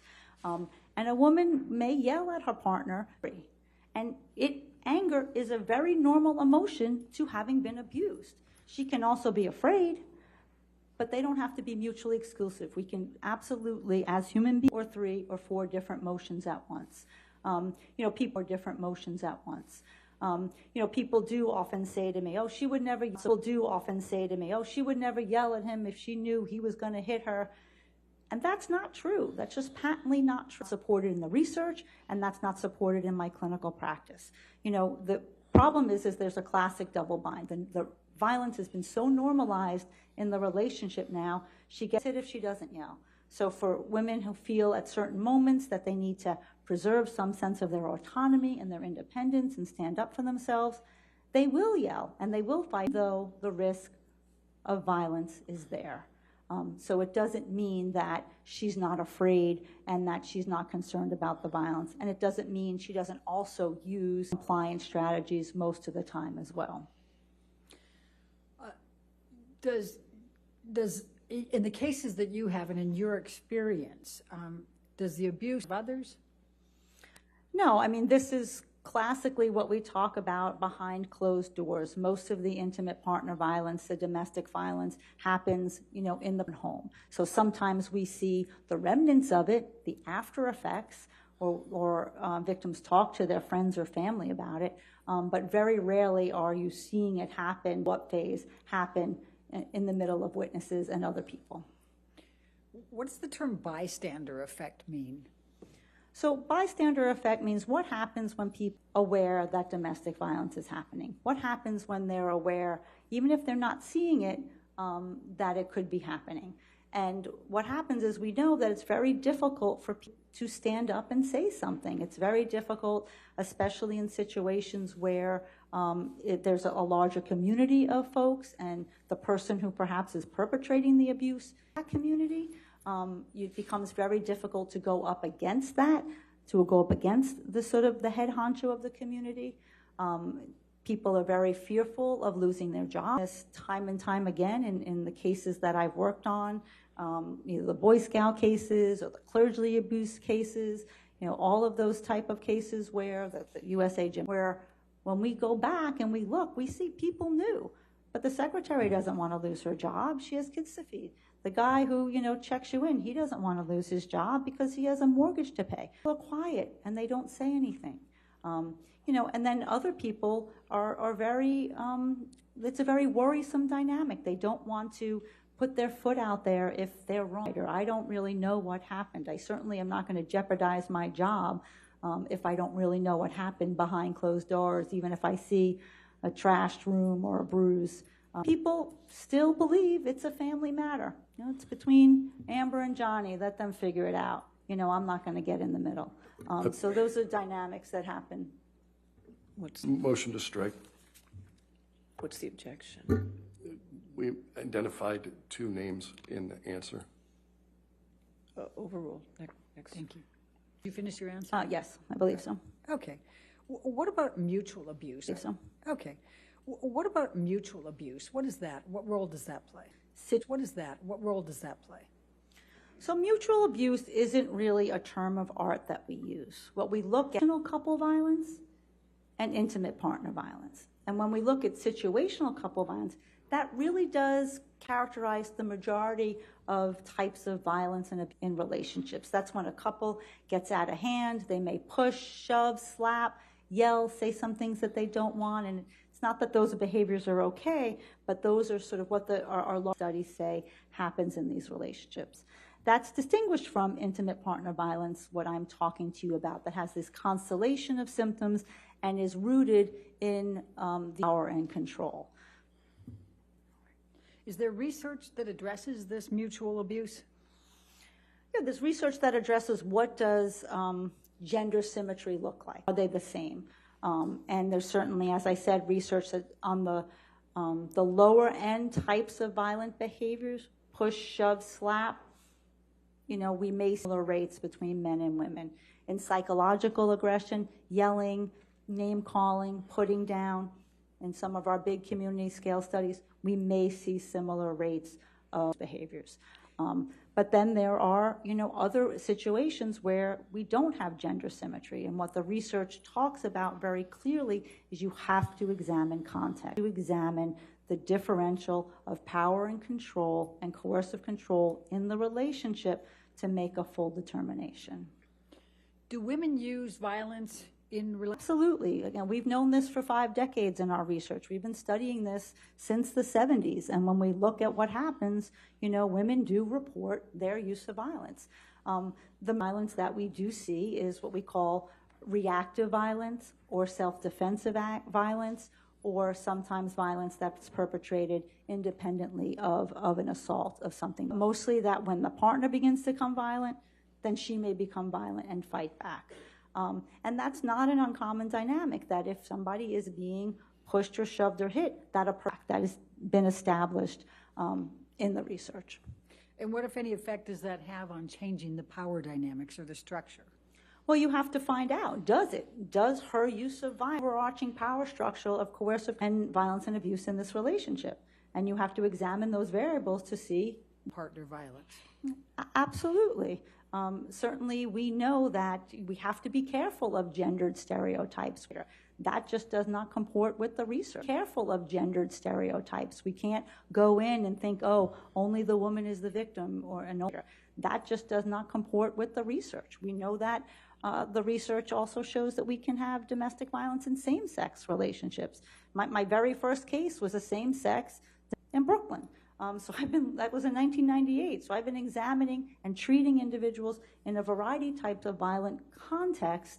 So we have to be careful that bias when we're evaluating a particular situation in a particular case. That said, we do know that there still are differences. In a heterosexual couple, female dyad, the research still is clear that there are differences. Men still perpetrate more severe acts of violence. Women are still more likely to be injured. They are much more likely to suffer at the hands of their partner. They're more likely to be intimidated, afraid, and they're much more likely to be killed. So we know that those differences exist, but we do examine, in the circumstances, knowing that either one could be a perpetrator or a victim. So how are you able to determine whether a relationship is a situational violence or intimate partner violence? In all of those other variables, I look for the coercive control, who holds the power in the situation, who's able to say no, who makes the decisions, what are the who don't follow the decisions of your partner, is there sexual violence, is there intimidation and fear, are there statistical factors that are associated with severe violence? So there's a lot of data that we have in the field that we can use to assess a particular relationship and really find out what's going on. Does alcohol and substance people to be violent? No, it certainly doesn't cause people to be violent. We have plenty of people who can be, struggling with substance abuse and addiction, and they're not violent. But when you use an addiction and you perpetrate domestic violence, it does create a much more disastrous effect. It is a co-occurring variable, and we know that the majority of the women will report that when their partner is drinking, the physical violence goes up. So a lot of the times when he's physically violent is when consuming drugs or alcohol.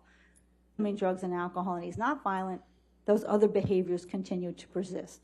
The coerciveness, the psychological abuse, those usually persist, but the alcohol the psychological abuse, those usually persist, but the alcohol can just throw lighter fluid on a flame in a situation of domestic violence.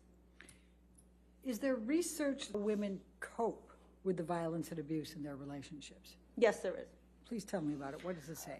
So there's been a lot of research to talk about what do women do. That's the question that everyone wants to know. And in asking that question, why doesn't she just leave, we actually are able to say, well, let me tell you what she does do. And what the research shows is women do a lot of things in that relationship.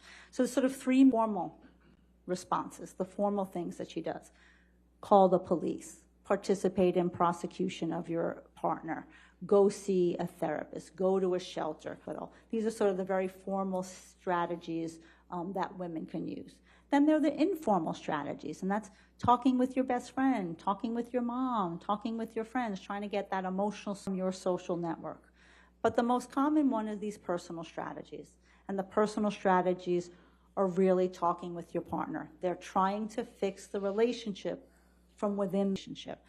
Trying to get him to go to counseling, try to get him to go to church, try to get him to understand his ways, try to get him to get into AA or sober counseling or harm reduction, compliance with his demands, anticipating his demands, all these coping strategies that are sort of, embedded within that intimate relationship. The calling the police, is that a common response? It's not a common response. Many women do not want to call the police on their partners. Using in crimes of women and children are the least likely to be called into law enforcement. And most of the time when the police are called, it's because a particular out of hand and she feels unsafe. And the only way that she feels I can get this incident to end and stop is by calling law enforcement. And does the woman typically participate in the prosecution? I mean, this has been a problem and a difficulty for prosecutors across the country since I've been doing this. Frequently called by the prosecutor to testify about a fact pattern because the victim won't come in and testify. So dropping restraining orders, not participating in the prosecution and dynamic in situations of intimate partner violence, domestic violence. And what we know from our law enforcement data and colleagues is that when you get one call, they're very specifically trained to say, that's likely not the first episode. The chances are there have been more severe episodes before you get this call. So you can't think that this is the first episode of violence, and that's why this is the first episode of violence, and that's why a thorough assessment is. So usually that episode that calls the police, that incident in that moment to get a sense of safety, but most women don't want to participate and go forward with restraining orders. Why do women in violent relationships stay in the relationship? I mean, they stay for all the reasons we talked about in the cycle of violence. They stay for the loving man. They stay for the man who's kind. They stay for the man that they decided to marry and had a future. So there's a lot of sort of love and attachment is why they're connected to their partner. Some people stay because they have economic reasons and they don't have tangible resources to leave. Children in common, and they don't want to deprive their children of a father. So some people fear retaliation. If I leave, I'm going to get seriously hurt. And frankly, the dangerous time for a woman is when she's leaving that relationship. Her likelihood of being killed grows substantially at that moment. So leaving sometimes isn't a best strategy and keeps her safe. So there's usually a multitude of factors of why a woman decides to stay in the relationship. And again, as I said previously, it doesn't mean she's unconcerned about them, figured out a way out yet. What, if any, role does emotional attachment and love play in that? That's probably the biggest one, is that trauma bond that has developed, that psychological attachment to your partner. You don't want to leave him. You've connected with him on so many other levels that giving that up just you're just sort of and a threat to his because you're just so intertwined and attached. What, if any, role does hope and optimism play? Hope and optimism are really what keeps situations. That's what gets them going from one episode to the next, to get up the next day and maybe he's not going to drink today. Maybe it's going to be on his good side. Maybe he's going to come for 3 days. Continuing to hope that some type of change is coming down the pike. Now, you mentioned lethality a little earlier. Can you please explain to us what that means? Lethality means death, means fatality. And we have very well validated instruments and data that looks at what factor in a relationship where a woman ends up dead. And we do that through looking retrospectively, saying, here's, this person ended up dead in a homicide, and let's see what factors were there so that we can work at preventing it. It's very methodologically sound over different case controlled designs over multiple viewed by the FBI and law enforcement. So these are a number of factors that tell us that somebody is in a very dangerous situation. So some of the factors are in frequency and severity of the violence, threats to kill, choking behavior, sexual assault, obsessive and possessive jealousy, controlling behavior of substances, alcohol and substances, the perpetrator's threatening of suicide himself, right? Those are some of the top factors, and there are more that are very dangerous. When we hear that and we hear a woman is in a situation where those are present, then we are moving out of situational couple violence. What, if any, role does destroying property, destruction of property, personal property is also one of the risk factors for danger and fatality. And what, if any, role does leaving threatening messages play? Yep. That's also a risk for lethality. What are the psychological and traumatic effects that such interpersonal violence has on victims? Objection compound. Psychological and traumatic effects are kind of interchangeable. What are the psychological effects that such interpersonal violence has on victims? So these have also been well researched, and they are wide and varied. We see depression and sometimes with suicidality. We see anxiety and anxiety disorders, a lot of stress. We see post-traumatic stress disorder. We see substance abuse and substance abuse disorder. We see trust difficulties and difficulties in interpersonal relationships. As a result, we see a lot of shame, humiliation. We see anger and rage, and that, you know, when you're embedded in the relationship, it also makes it just very difficult for you to climb your way out.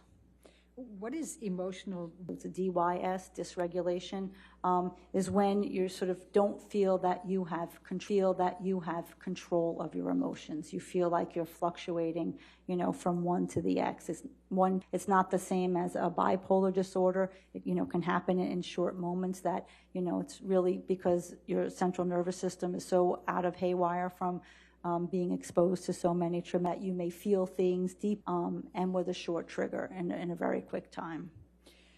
In your experience? Well, memory for traumatic events is something that has been well researched. Sometimes people are going through a portion of the memory either gets blocked or physical or psychic are going through a portion of the memory either gets blocked or can't get retrieved, whether it's stored or retrieval, we're not really sure. But most of the times, the memory is you have multiple repeated events of the same type of thing. So if you are abused multiple times and the abuse is very similar, it's very common for the victim to lose discrete details of a particular incident. They may not retain the memory for the complete incident, and that might not be to dissociative amnesia. That just might mean to forget so many chronic events that have happened to you. Are there common myths or misperceptions about domestic violence? There are. I hope I've dispelled here already, but I mean, the myths, you know, certainly are that women are meek, are passive, are, you know, just sitting there and letting the abuse happen, that women don't fight back, that some old ones, that they like the violence, they're not concerned about the violence, that if it was really bad, she really would have left. If it was really bad, she really would have told. All of those myths and misconceptions that just don't comport with the research. Are there also myths about trauma survivors? How trauma survivors present? What we say is, you know, how lay people think someone who suffered a traumatic event is supposed to act. So in the immediate aftermath of a trauma, people think hysterical and abreacting and emotional all over the place. And that's typically not the first reaction of a trauma survivor. The first reaction is, you know, suppression, emotional constriction. How do I get through this? You know, women who are beaten, they get up the next morning, they get their kids dressed, they get them to school, they go to work, they do a presentation, they go on with life. The most normal thing that a person does who's experienced trauma is to get up and try to be normal. They're striving for that all the time. So sometimes if you emotionally constricted, looks maybe stoic, looks like they're not feeling, it doesn't mean that they're not having internal reactions. We say this in the field of clinical psych, doesn't match the outside. What you're seeing on the outside may not match what's going on for the person inside, because they have to be so controlled, because the fear is out a little of this emotion, I'm not going to be able to put the floodgates back on. It's just going to be too overwhelming. And that's true for people who are involved in litigation, and also true for, even though they're very, very cleverly to not want to feel the difficult emotions. Is it also possible that they can look very friendly and smile and laugh and things like that? Yeah. Some of the ways that a victim can hide that as you're you just testified to. Not normal and that they're not competent, but appearance of competency, right? And it doesn't mean that they're not normal and that they're not competent, but it doesn't give you a bird's eye into their inner experience. And that's what we do in the rooms of therapy, where we with that they keep to themselves. But yes, someone can be smiling and happy. It doesn't mean that they're not suffering inside. Is there a single profile that fits all violence situations? No. Is there a single profile of a man who perpetrates intimate partner violence? No. Your Honor, I'm at a point of moving to a new topic Your Honor wants to do, because I know we switched the lunch around. I'm perfectly happy to keep going, but if this was a good stopping point, we could make that for the break. All right, let's go ahead and take our afternoon break for 15 minutes, okay? Just do not side research, okay? It's a little early.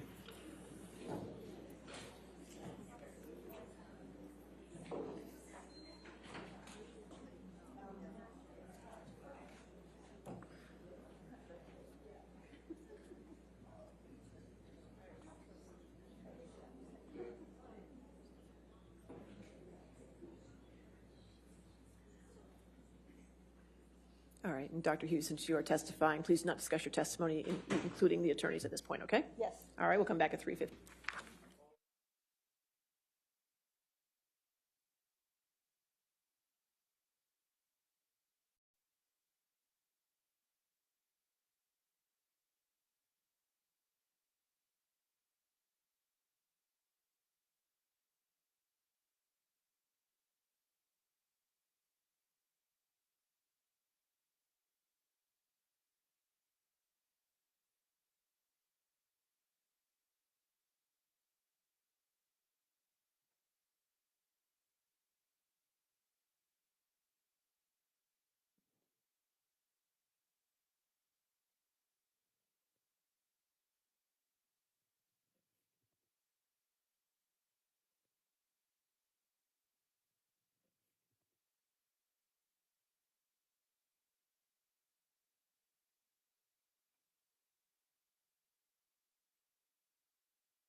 All right. Are we ready for the jury? Yes, Your Honor. Okay.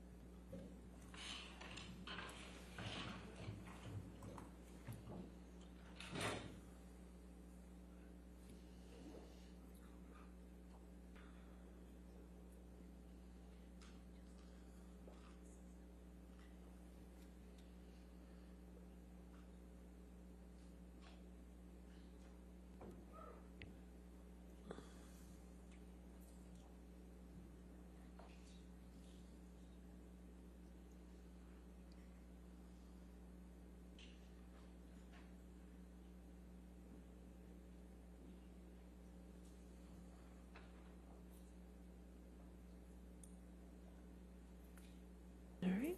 Be seated. All right. Your next question. Thank you, Your Honor. Dr. Hughes, did there come a time when you conducted a forensic psychological evaluation of Amber Heard? Please tell the jury what a forensic psychological evaluation is. Can you turn it on at the bottom base? Okay. A forensic psychological evaluation that is conducted for the courts to answer a particular legal question. It contains multiple parts. Ms. Heard is not a client of mine. She's never been in therapy with clinical care. It is an objective evaluation to determine a particular legal question.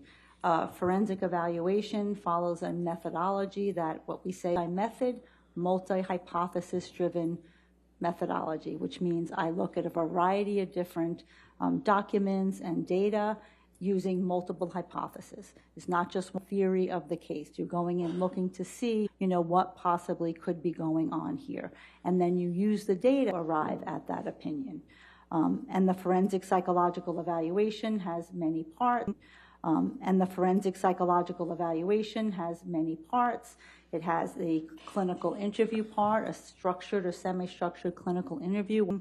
Ms. Heard lots of things about her life, both before Mr. Depp and after. It involves a psychological testing component of the evaluation, which allows me to do different symptomatologies that people might have in their lives, as well as to have indicators of how she approached the test. Is she defensive? Is she malingering? Exaggerating? It gives me indications about how she approached the evaluation. I review a number of documents, medical records, psychological records, the different things that we've had in this case, and then I conduct collateral interviews. So, Dr. Hughes, just to be clear, do you assume every report is true when you conduct these examinations? No, of course not. I always approach a forensic evaluation with a healthy dose of skepticism.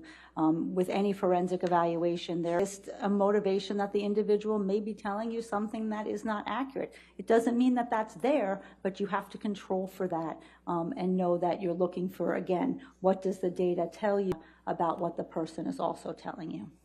Did the forensic evaluation follow a standard methodology, or was it specific to Ms. Heard? No, this is my standard methodology that I would use who's in a forensic matter, and I would be called to evaluate them.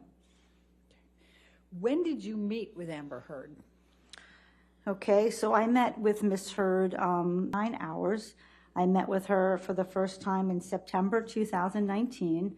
I saw her for 4 visits in live in my New York City office. That's about 22 hours. And then I saw her, that's about 22 hours. And then I saw her twice over Zoom. One was in January 2021 and New approach.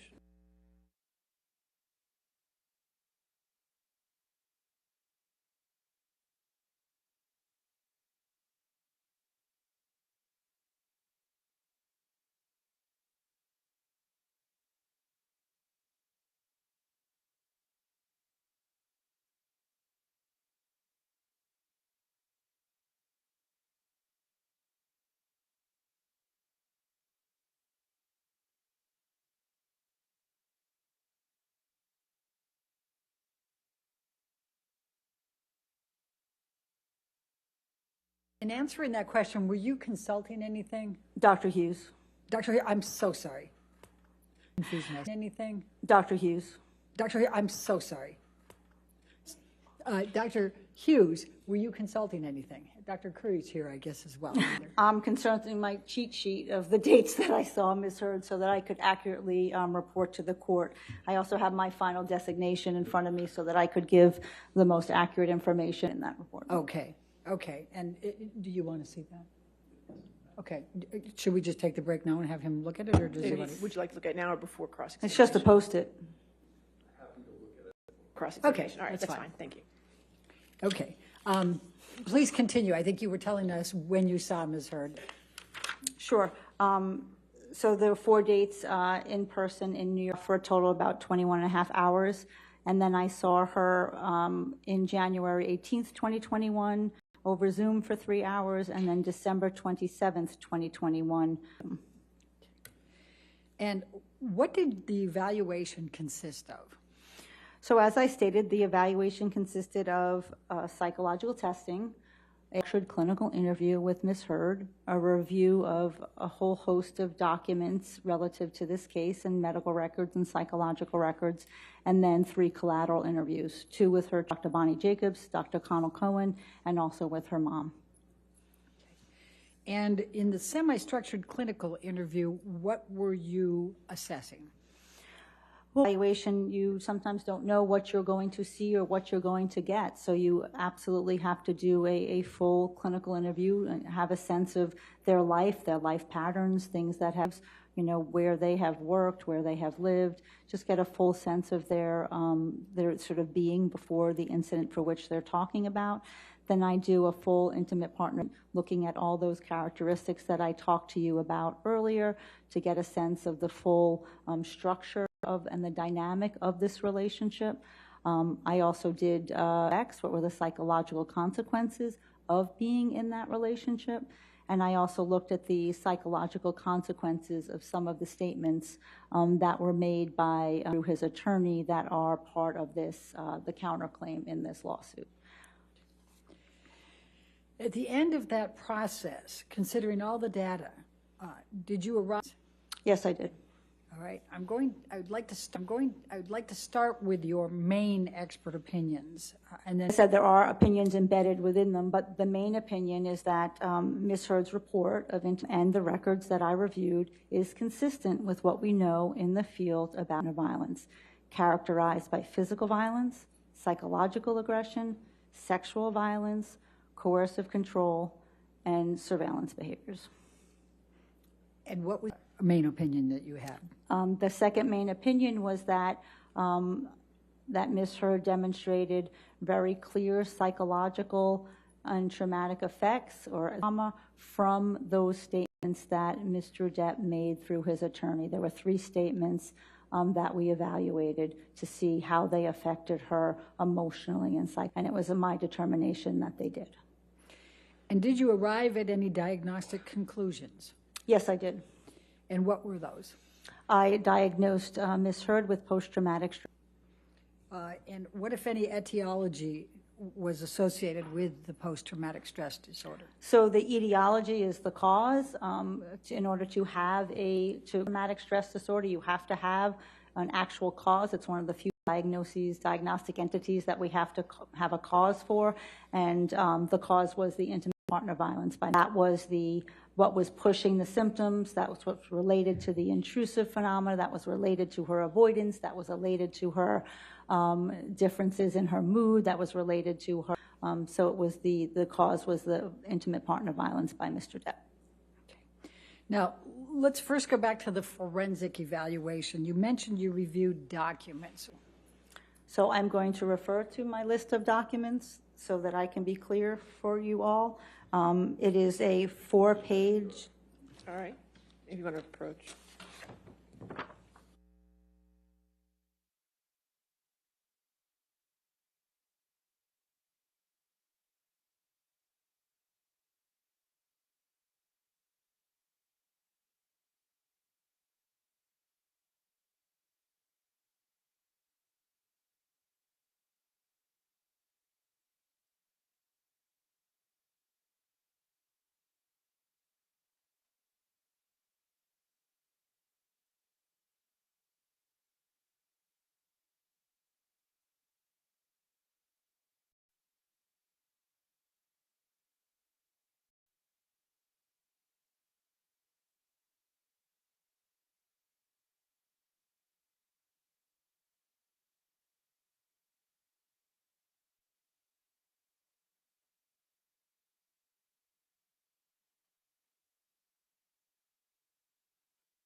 Dr. Curry, if you, I mean, I keep doing that. My apologies. My apologies. Dr. Hughes, I think it's the confusion of having her in the courtroom.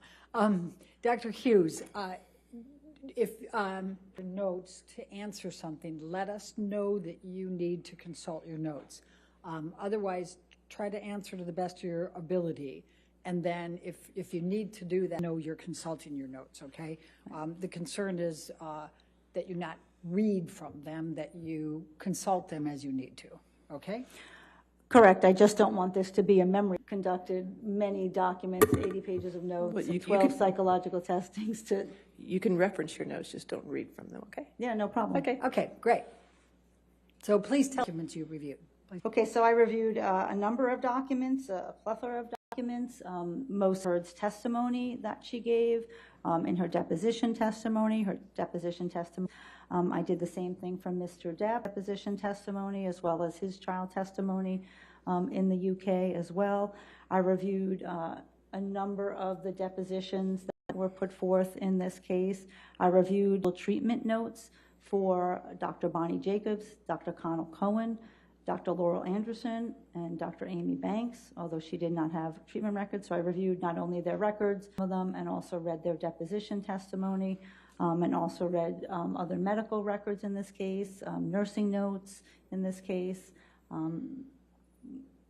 the highlights. And I also listened to the audios that were put forth in this case and read the text messages and emails. And what, if anything, did you do with respect to... Also saw the video in the kitchen, yes. Okay. Now, the collateral interviews that you conducted, why did you...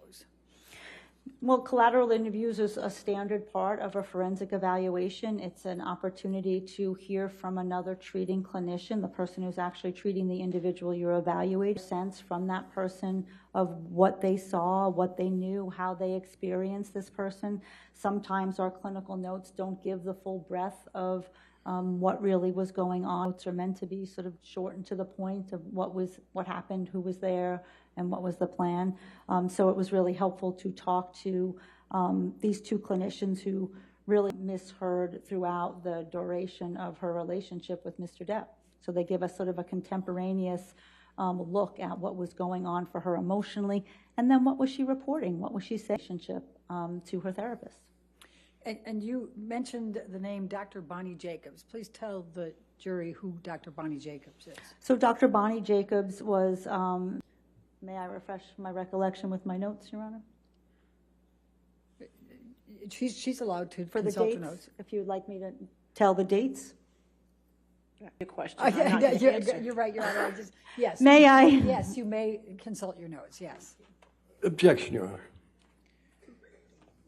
Can we be heard?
Go ahead. Oh, thank you. So she treated with Dr. Bonnie Jacobs October 2011 through August 2014. She actually was seeing Dr. Jacobs somewhat earlier before she got in the relationship with Mr. Depp. And then she transferred care to Dr. Connell Cohen, who was referred by Dr. Kipper, who was the treating physician for Mr. Depp, and then later for Ms. Heard. And Cohen from after she left Dr. Bonnie Jacobs in September 2014 to June 7th, 2016. Okay, thank you. And so you, and be there, so you also talked to Dr. Connell Cohen, correct? That's correct. Okay. And you also spoke with Paige Hurd, did you say? That's correct. And who is Paige Hurd? Hurd's mother. Okay. And when did you speak with Paige Hurd? I spoke with all of these individuals at the end of 2019. Again, I can check my notes, that date if you'd like. I think the end of 19. Yeah, they all were in is the fine. end of 19, yes. All right. And you are you aware that Paige Hurd has since died? She died 2 years ago. Yes, I am aware. Now, let's talk about the psychological testing. You stated that you conducted psychological testing, is that correct? That is correct. Can you please tell the jury how many psychological assessments you administered to Amber Heard? I administered 12. Can you please tell the jury which one stirred? So I am going to refer to my designation that has the list so that I don't forget anything. Okay.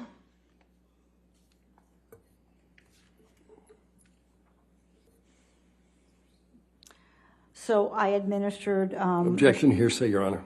She can refresh her recollection. As long as she's not reading it. Right. You just can't read. You're not supposed to read from it to recollection as you're speaking. So I can look and just look up, and that's refreshing my recollection? Okay. All right, if we could approach for a moment.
Dr. Hughes, can you tell the jury the tests that you administered, please? Yes, I can. I assessment inventory, which is a broadband instrument to scan for psychopathology and psychological symptoms that people have. I administered the trauma symptom inventory, which is an instrument to scan for common traumatic effects that people have. I administered the Miller Forensic Assessment of Symptoms test, which is a measure of malingering. I traumatic stress disorder checklist for the 5th edition for the DSM-5. I administered the clinician-administered PTSD scale for DSM-5. The Beck Depression Inventory, the Beck Anxiety Inventory, the Mood Disorders Questionnaire, the danger, I did 3 intimate partner violence measures, the Conflict of Behavior Observation Checklist, and the Danger Assessment Scale. And then I also did the Life Events Checklist, which scans and gets us to ask about a lot of traumatic events we may have experienced, and we administer that typically before either doing the PCL or doing the CAPS. Thank you. Were there any tests you administered to reveal? Okay, can you please tell the Dermatology for the purpose of some external material gain. Feigning, so basically feigning is saying your mental health is worse than it actually be with no identification of what that, so basically feigning is saying your mental health is worse than it actually is. So I administered 3 of the tests had validity indices built in that could allow us to, the MFAS, the Miller Assessment, a Forensic Assessment of Symptoms test, is a specific malingering instrument. It looks at malingering psychopathology. Is this psychopathology? She scored a 0 on that scale. So that's on that test. Sorry, not the scale, that test. So on that test, there was no evidence of malingering. On the TSI validity indices, and she scored within the normal range on those scores as well. One was slightly elevated, but when in testing the limits, because it has rare symptoms, and I determined that that also was a valid measure. And then finally, the PAI, the large scale 344 question instrument, has very robust validity scale, exaggeration or feigning or malingering, and she did not score in any of those scores and those scales at all. Those were not elevated. So the combined results between suggest to me that Ms. Heard is not malingering her psychological symptomatology. Now, Dr. Curry testified that one test showed, quote, integration in the 98th percentile, meaning that she engaged in extreme levels of exaggeration, end of quote. Do you agree with that? I do not. Why? Because that she is referring to is it's called ATR, it's the atypical response scale. As I said, that combines rare symptoms and over-endorsed symptoms. It's very frequently elevated in people. And then importantly, on this test specifically, it says, do not use the percentile rank. It is in the manual, it is in italices, because the way that this test was normed on people who have trauma, so it's what we call negatively skewed. That means it falls on the tail end of the continuum. It is not a normal curve where we would normally think of how a percentile, not use the percentile rank on this test. You want to approach? Yes, please. Okay. I won't object.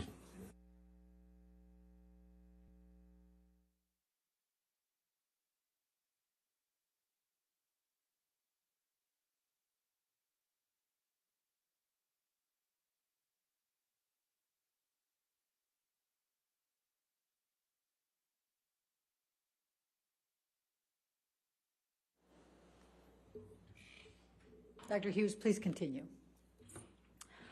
So that is a very inaccurate way to describe that scale and that test.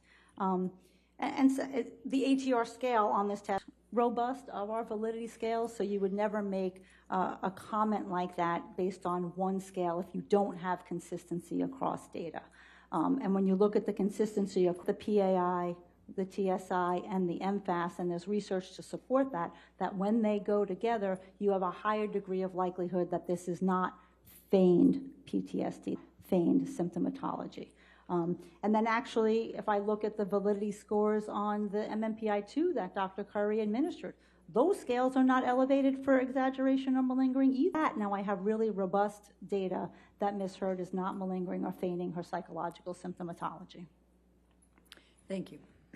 Did you administer any tests that are specific? Yes, I did. Which ones? So that was the conflict tactics scale, the abusive behavior observation checklist, and the danger assessment scale. And what did they show? Would like to refer to the testing. To refresh your recollection? To refresh my recollection, just a glance so yes, I you can may be do that. clear with the jury.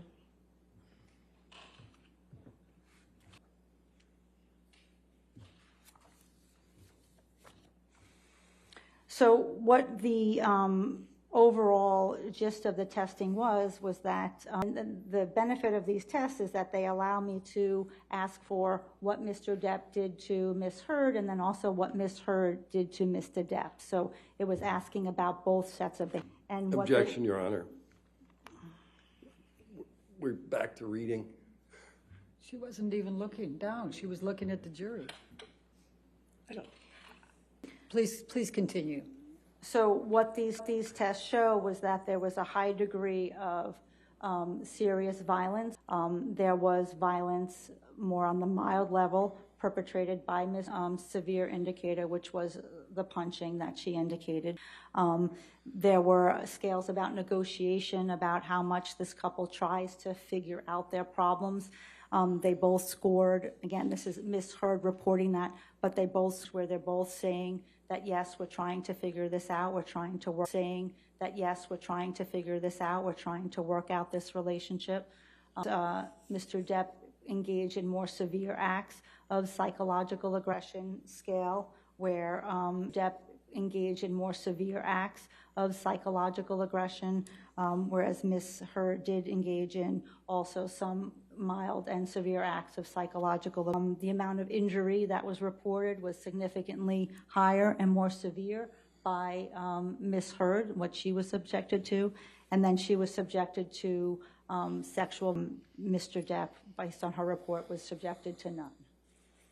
And then on the danger assessment scale, that there were a number of factors that were related in in violent relationships and a risk factor. When we look, as I said earlier, when behaviors come up on this scale, they're very worrisome, very scary, and we have to take them seriously. So there were a number of behaviors that came up on this scale, such as Mr. Depp threatens to kill her, the increase in severity of the abuse, forced sexual activity, the choking behavior, his obsessive jealousy. Objection, foundation. Talking about the test result. Please continue. The obsessive jealousy, the control aspect, and his threatening of suicide to kill himself. Risk factors that placed her in the increased danger range.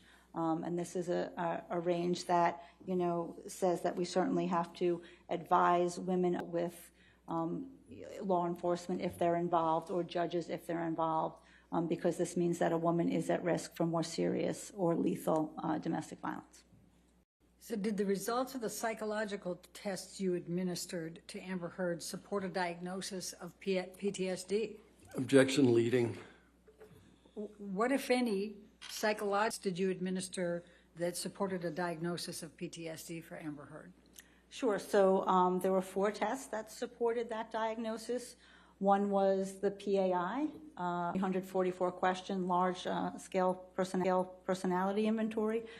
On that test, her largest subscale, her clinically significant. On the TSI, 2 of her scales were the subscale was the one that measures traumatic stress, clinically significant. On the TSI, 2 of her scales were the intrusive experiences dimension and the defensive avoidance dimension, 2 of the classic scales of trauma.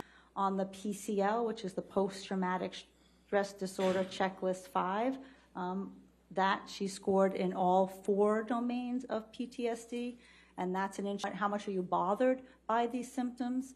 And in all 4 clusters, which would be the intrusive experiencing, when things about the abuse or the trauma enter your mind when you did not want them, they're cued, sometimes they're uncued.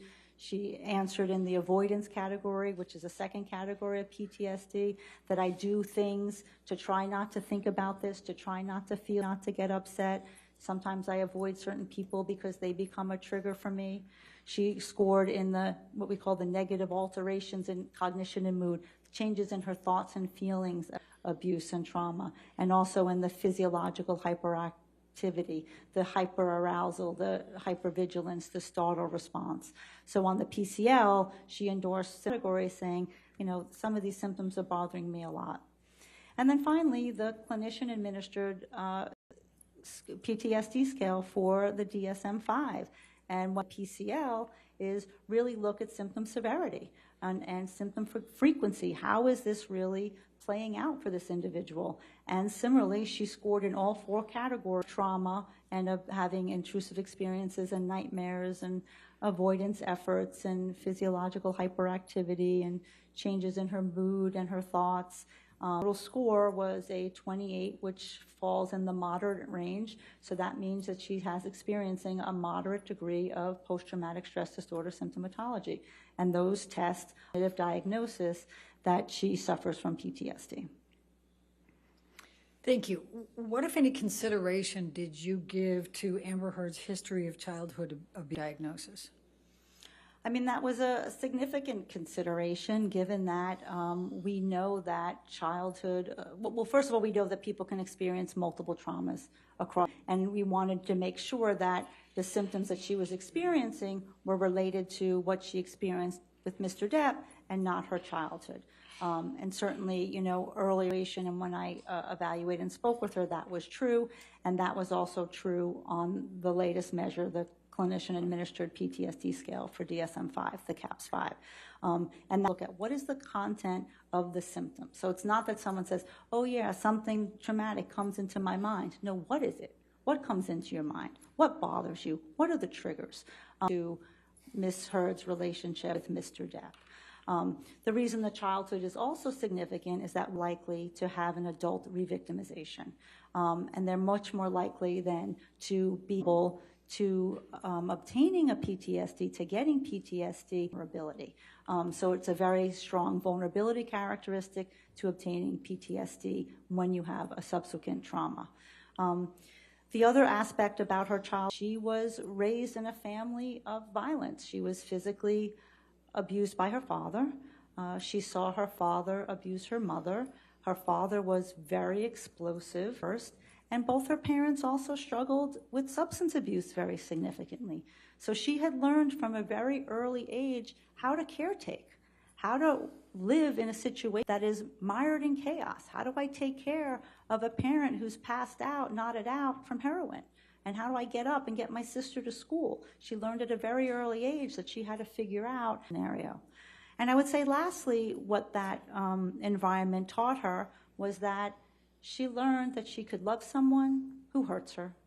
She knew that people who hurt her also can love her. And she learned how to have this tolerance for cognitive inconsistency, this tolerance for two should be diametrically opposed emotions, knowing or believing perhaps that this could happen.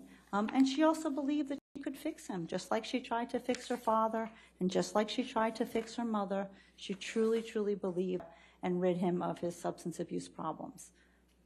But that did not work.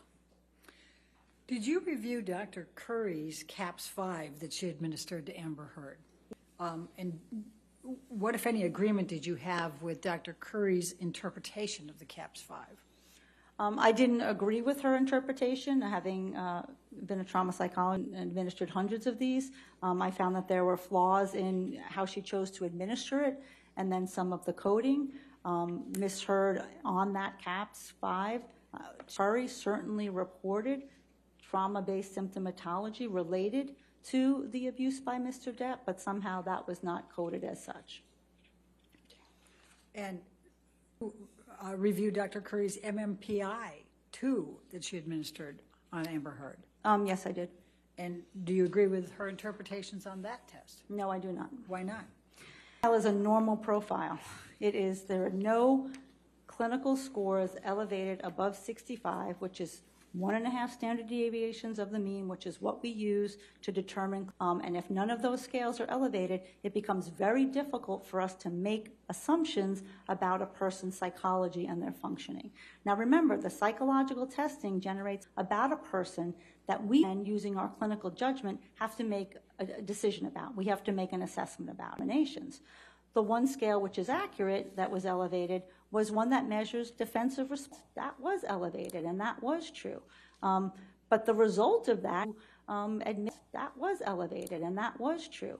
But the result of that is you have a defensive profile. You have somebody who's not giving you a lot of information. So the scales are all low. So there's no that MMPI and then say it meets it's consistent with borderline personality disorder. You just don't have the symptom expression on it in order to do that. A question here, what, if any, diagnoses did you make of personality disorders for Amber Heard based on your testing? I did not make a personality disorder of Ms. Heard. Why not? For a number of reasons. Number one, a personality disorder requires a pervasive pattern in a variety of contexts. Two key words, pervasive pattern, variety of contexts. That means instability, her affect dysregulation, or her fear of abandonment is only occurring in the relationship with Mr. Depp, and we don't have evidence of it before, and we don't have evidence. It is not. All right. Do you want to approach?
Doctor, what, if anything, did Dr. Cowan say to you about any type of diagnoses of personality disorders? Did not diagnose Ms. Heard with any personality disorder. And what, if anything, did Dr. Bonnie Jacobs say about diagnosing Amber Heard with any personality disorders? And did not diagnose Ms. Heard with any personality disorder. Thank you. Now, let's turn back to intimate partner violence. What types of physical violence were reported to you? So there were a number of physically violent behaviors that were reported, that Ms. Heard reported that Mr. Depp perpetrated.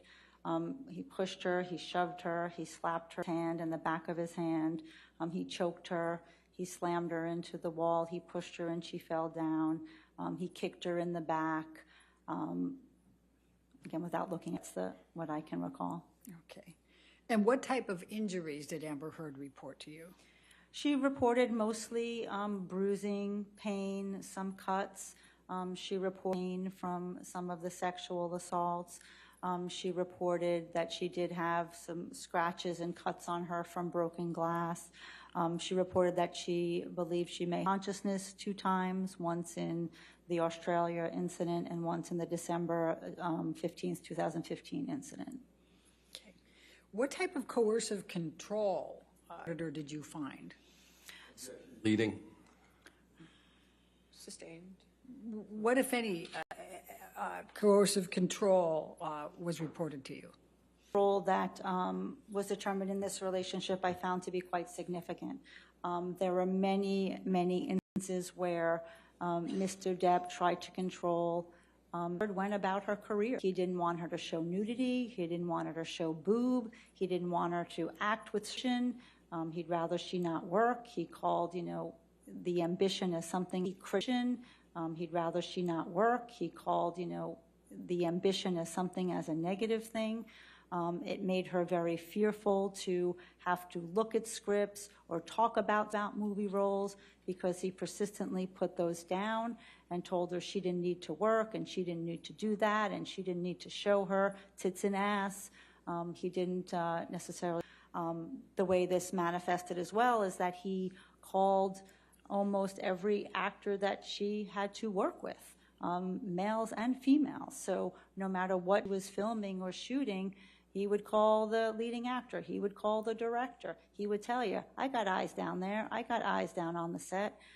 So she never felt safe to be herself in these films or productions because she'd have to come home and then endure his anger at her for doing something or for not doing something.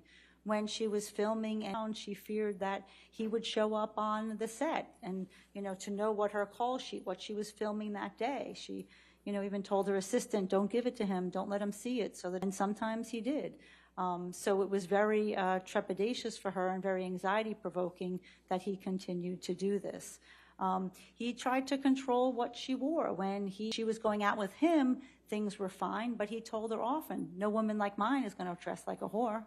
And didn't want her to wear revealing clothing, or revealing clothing according to him. Incident when she was going on a job audition, and he said, you're going to go out with those tits and ass, and she had to sort of go in and put on what she said, mom. She didn't look sexy, so she didn't look revealing, and continued to try to plead with him about what jobs she could take and she could not take. This made her be very sort of restrictive, feel things. She would hide her scripts because she couldn't read them in front of him because he would put them down or want to see where there might be nudity, where there might be something where she's doing a love scene. Almost every person that she was in a film with, there would be those barrages of the consistent accusations of infidelity. And we saw that on the Australia pictures, that he was one person that he continued, to berate her about having an affair with. That's what obsessive control looks like, those messages on the mirror.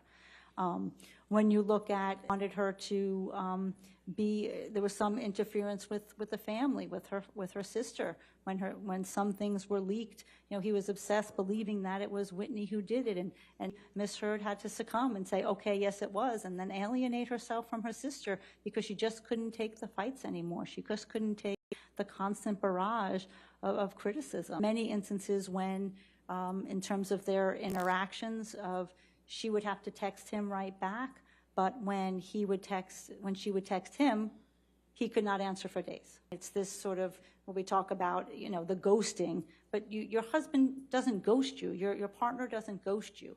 And there were so many times of this sort of withdrawal of affection, which was then when he wanted to do it. I'm aware that there is, you know, testimony in this case that, you know, Mr. Depp decided to leave because he didn't want to be violent. And I do think that's true sometimes. I think he did leave where he didn't want an altercation. He did leave after an altercation. He did leave and then came back and continued the altercation. So leaving wasn't the defining variable. The problem was that, you know, with this separation that he had, the fight would always come back. So leaving might end the argument for that moment, but Ms. Heard knew he was always going to come back and he was going to, you know, segregation once again. And what is the effect of the coercive control on Amber Heard? I mean, the effect was drastic. She talked to me that she recently dropped over the time that she was in the relationship with Mr. Depp, just because it was so difficult to go on auditions, to want to be in a different location with him. Whenever she, with him, it was very stressful. It was very anxiety-provoking because of the accusations of infidelity. We heard that through Isaac Baruch's testimony when she called and was saying, babe, that was something that she had to do repeatedly and constantly over the course of the relationship. So it caused a significant amount of anxiety, of distress, of having to try to around him, to try to have the career that she wanted to have. It made her hypervigilant, and definitely contributed to sort of her psychological symptomatology getting worse. What about sexual violence? So there was a number of incidents of sexual violence reported in this relationship. Those are documented early on Bonnie Jacobs' notes, where when Mr. Depp was drunk or high, he threw her on the bed, ripped off her nightgown, and tried to have sex with her.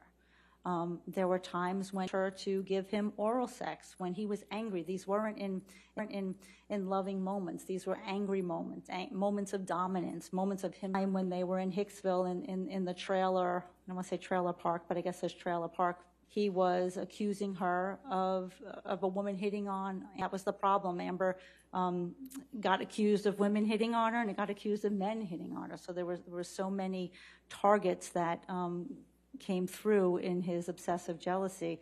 On that incident when Kelly Sue was accused of hitting on Miss Heard, and they went back into the trailer, Mr. Depp performed a cavity search and for drugs, and felt it acceptable to rip off her nightgown and stick his fingers up her vagina to look for cocaine. Thought that maybe she was hiding them there. Incidents often happened in a drug-fueled rage. There was another incident in the Bahamas where when he got angry, he took his fingers and he put them in her vagina and moved in the closet. Again, an act of sexual violence. And of course, the incident in Australia was one of the most severe instances of sexual violence that Heard had to endure, in which when he was beating her and choking her and telling her, I'm going to fucking kill you, I hate you, I'm going to fucking kill you, and he grabbed a bottle that was on the bar, penetrated her with that bottle. And Miss Heard reported to me of dissociating and going outside of her body, and the only thing she was thinking is, what, if any, psychological abuse did you find? There was a number of psychologically abusive behaviors. As I stated, Ms. Heard admitted to me and reported that she engaged in those behaviors as well. She reported that she did call him names and offensive comments and said things to him that were horrible. He was incredibly saddened and horrified by her behavior, and looking back, she, at this point, not being in the constant barrage of abuse, does not recognize her. Abuse by Mr. Depp, he called her a number of names, frequently whore, slut, cunt, lesbian camp counselor, easy, ambitionized term in that relationship. So he called her a lot of names and humiliated her. And of course, I think we talked about the intimidation tactics that, Mr. Depp was often banging and throwing things in the household, which sort of got the tension to rise up very significantly, very quickly. Can you tell me how you conducted your illusions? Sure. What I did was look at the incidents that were reported. Incidents of intimate partner violence happen behind closed doors. Not everyone is going to witness. Incidents of intimate partner violence happen behind closed doors. Not everyone is going to witness what the parties are reporting behind closed doors. So you look at what is the data before it? Is there any data after it? Is the victim telling somebody in real time about what's happening? Are there therapy notes? Are there pictures, messages that sort of allow us to fill in the pieces of the picture, even though we don't have exactly what happened at that moment? The more collateral that we have and the consistency across those gives us greater confidence in our results. Can you give us some examples?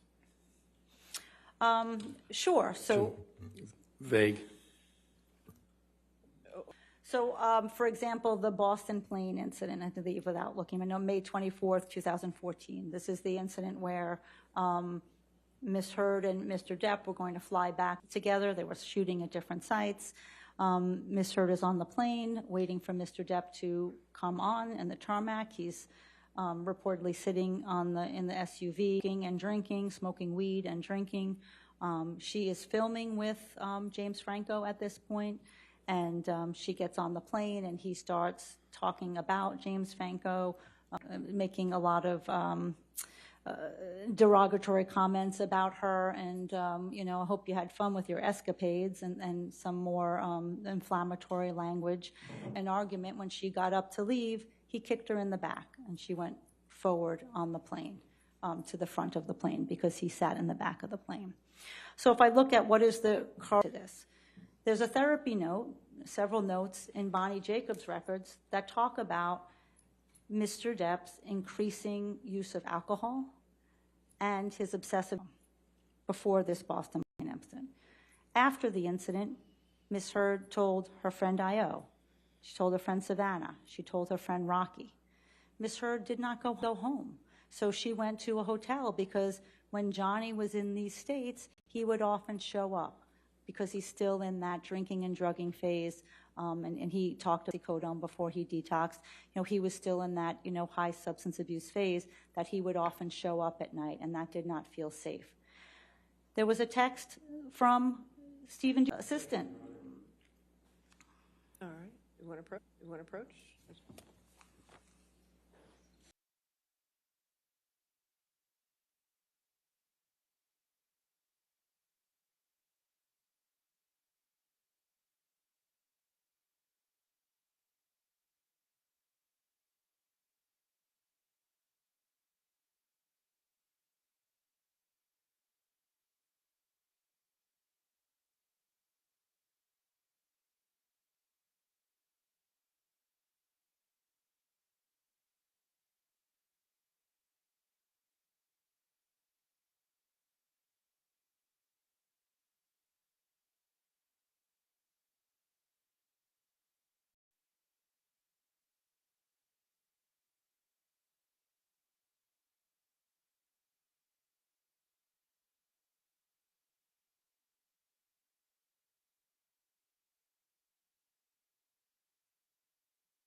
All right, so, Dr. Hughes, let's go past that text and talk about,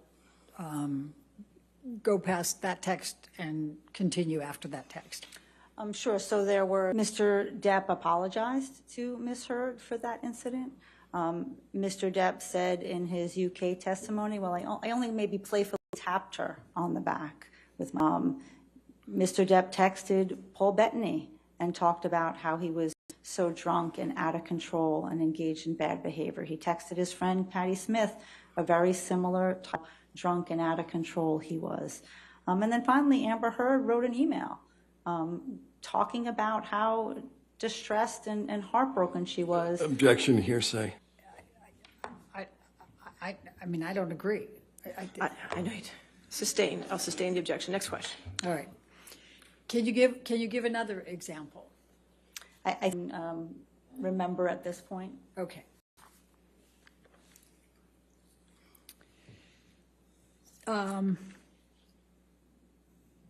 What if any, sorry, I'm going to have to go a little bit further here. So you concluded that Amber Heard used psychological abuse and physical violence, I think I heard you say. Is that correct? Objection, leading. Overruled. Can you please explain to the jury what you meant by that? Yes, that is correct. That, you know, Amber Heard, some of the behaviors that she used that were psychologically aggressive, the name calling, the putting him down and calling him very bad names and insulting she was very shamed and remorseful about that. She also indicated, you know, using, and as some of the testing showed, minor forms of violence, pushing, shoving, throwing a lot with women when there's not proportional force. Women are more likely to throw objects.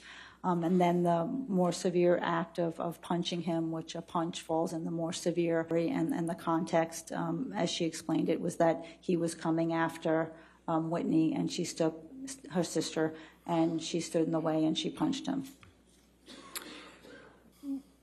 Does that make Amber Heard a perpetrator of intimate partner violence?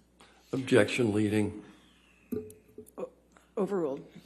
So the tasks that I had to consider, that was one of the hypotheses that I had to consider. And given all of the other data, that was not my opinion. Okay, thank you. That you read a number of therapy records. Please tell the jury, why are therapy records important? Therapy records are critical for a forensic psychologist. When we have the opportunity to go back in time and see what a person was dealing with, what the content of their distress was, and what the symptoms of their distress was, it really gives us a snapshot in time. So they become part of the overall forensic psychological evaluation, because we as psychologists understand how people sort of treat in therapy and what to look for.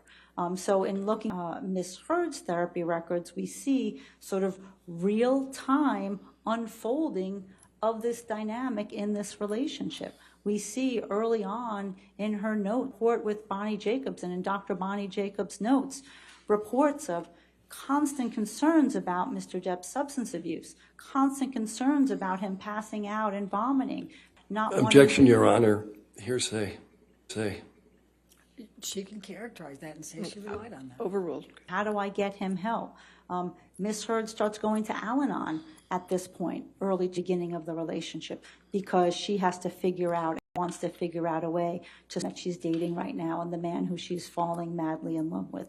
There are reports in Dr. Jacobs' notes early on about his controlling behavior, about his jealousy behavior, about him jobs, of not wanting her to wear certain clothes. So this is going back to 2012 with no indication of why would she be saying that, but for this of trying to get help and trying to get guidance in this relationship that she finds so difficult.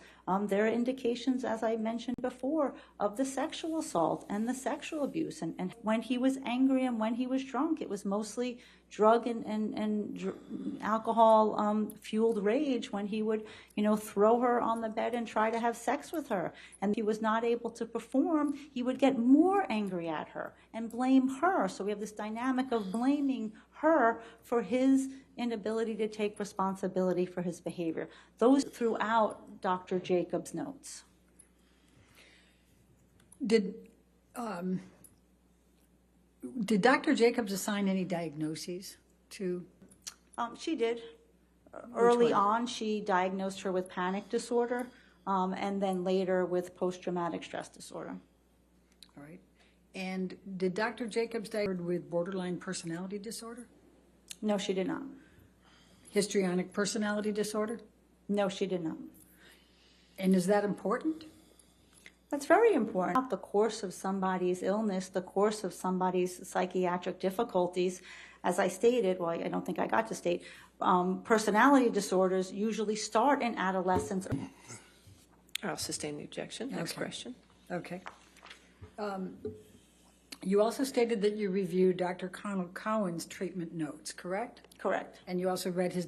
Correct. And you had how long of a collateral interview with him? I believe it was 2 hours. Okay. And what did you get from... So by the time that she gets to Dr. Connell Cowan, which is 2014, I believe, September 2014 is when Dr. Kipper comes on the scene. Ms. Her functioning is significantly deteriorated. She's suffered more sleeplessness, more agitation, more emotional. Look at the records of what happened in those first 2 years from Dr. Jacobs, and now we have up to Dr. Connell Cowan, years from Dr. Jacobs, and now we have up to Dr. Connell Cowan, and we see all of the incidents that she was exposed to, including the sex of control. It makes sense to me that her status, her psychological functioning has deteriorated. And in Dr. Connell Cowan's notes, that's what he's always trying to do. He's trying to help Mr. Depp, help her act in a way so that Mr. Depp does not hurt her. Dr. Connell Cowan was very concerned Amber Heard's safety, as was Dr. Bonnie Jacobs. Dr. Jacobs was very concerned for her safety, and she continued to talk about safety aspects for Ms. Heard, as was Connell Cowan. Both therapists understood, and Ms. Heard talked to them about it, that there were times that she fought back and she used violence, and times that she screamed and she said things that she didn't want to. The balance for them either, and they were very concerned that because of Mr. Depp's significant substance abuse and his sort of poorly controlled anger, that at some point he was going to seriously. Did Dr. Cowan provide Ms. Heard with a diagnosis of borderline personality disorder? No, he did not. Did he diagnose Amber Heard with histrionic? Did not. Is that important? It's important that you have an individual, Ms. Heard, who's in therapy for over 2 years with one therapist and over 2 years with another therapist, those characteristics of a personality disorder. If the manifestation of a person's difficulties and illness and symptomatology is better explained by, then you don't qualify for the personality disorder. You can't get the diagnosis. I mean, that's part of the criteria. So if it's not a pervasive pattern in a variety of contexts, and it can't be better explained, experience and the exposure and the symptoms as a result of that trauma, then you don't get a personality disorder. And that's why they didn't diagnose it. Did you read Dr. Amy Banks' deposition? Yes, I did. And what were her findings? So Dr. Banks had one session, one couple session with Mr. Depp and Ms. Heard. Dr. Banks works up at the Harvard Medical School Cambridge Victim of Violence Program, which is a very well-known program for understanding. Objection, Your Honor. What's the objection? Answer to the question, findings. All right. Tell the jury who Dr. A wealth of experience in understanding intimate partner violence and the dynamics of violent relationships. Both there, and the violence was talked about, that Mr. Depp did not deny the violence that he perpetrated toward Ms. Heard. It is such that she also used low levels of violence as well. So Dr. Amy Banks had that. Did you review Dr. Laurel Anderson's treatment notes and read her? Yes, I did. Okay, and what was the significance of what you learned from Dr. Anderson? So Dr. Anderson similarly thought that there was violence and abuse in this relationship. She was the four who qualified it as mutual abuse, which the termination I've talked to you about, I don't necessarily agree with. But she did see and did understand violence and abuse by Mr. Depp. What was most notable was that after the December 15th, 2015 episode, Ms. Heard called her in addition and reached out to a number of people, but she saw Dr. Anderson in her office, and Dr. Anderson saw 2 bruises on her face and told me, my husband kicked me, and he pushed, and should I call the police? Objection, Your Honor, what should I hearsay. do? She's not reading, Your Honor. She's just saying the significance. Sustain the objection. Next question. All right. What conclusions did you make as a result of what you reviewed for Dr. Laurel Anderson? My take of Laurel Anderson's deposition and seeing her, redacted notes was that, from my professional opinion, this was a very serious incident and a very allegation of intimate partner violence by Mr. Depp.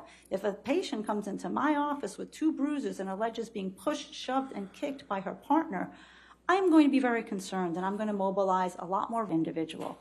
And for some reason, that did not happen for Ms. Heard. Okay. What are your overall clinical impressions from reading these notes from and their couples therapists? Objection compound. All right, sustained. What are your impressions from reading what you told everybody you read? Objection compound. I mean, I don't know how to get it less compound, Your Honor. Overruled, go ahead. Thank you. The impression of the treatment notes was, there's significant support for the fact that there was intimate partner violence in this relationship. It was consistently over time, and there were couples therapists who saw and understood that. There were Mr. And in that session, he was very belligerent and mean, and even got up and stormed out, rolled a joint, and there. Dr. Connell Cohen's impression was this is somebody who's poorly controlled. That's the same thing that Dr. Laurel Anderson said about him, and he stormed out of one of those sessions too. So there were a total of 6 sessions, but Mr. Depp stormed out of 2 of them. So there were only 4 couple sessions for these 2 individuals in this just highly volatile, highly damaging relationship that was by the coercive control and the intimate partner violence. What, if any, observations did you make about Amber Heard's psychological status over the... I mean, the record was very clear that her psychological status deteriorated as she was in the relationship with Mr. Depp. She kept getting worse. She was losing weight. By the end, she was 5 pounds from about 125, 130. She was taking significantly more medication than she's ever taken in her life. She was having more panic, more anxiety, more distress, more an inability to regulate her mood, more anger outbursts. So it can significantly deteriorate over time. You talked about weight. What, if any, did Bonnie Jacobs make about Amber Heard having an eating disorder? There was no evidence in the record that Ms. Heard had an eating disorder. What, if any, make about whether Dr. Connell thought she had an eating disorder? There was no indication in his record that she had an eating disorder. Okay. Now, what, if observations did you make about the impact of Mr. Depp's substance abuse? So the substance abuse was a very relevant and factor to this relationship. When you pair that level of substance abuse with the level of intimate partner violence and coercive control, it's a very, very disastrous mix. And one of the things with the substance abuse is a very similar dynamic that happens with the intimate partner violence, that there's the lying, there's the hiding, there's the cheating, there's the the rationalization about the drinking, the rationalization about the violence, the trying to, promises, I'm going to do better, I'm going to get clean and sober, I'm not going to hit you anymore. Objection, So Your Honor. Can I be heard? Everyone approach.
What, if any, dynamics and coping styles are connected to the substance abuse by Mr. Depp?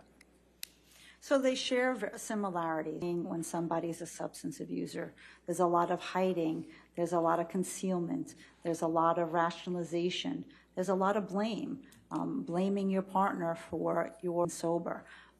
There's a lot of the promises to change and the promises to get better. So a lot of these dynamics sort of co-occur, in a situation of abuse and domestic violence. They're very similar. The difficulty in this relationship was that the majority of the violent episodes and the sexually violent episodes were in these outrages. That was predominantly when those happened. When he wasn't in those stages, we still saw the obsessive jealousy and the coercive control and the possessiveness. That still persisted. But when the alcohol and the drugs came together is when Amber Heard was more in danger of being hurt by him. Why didn't Amber relationship sooner?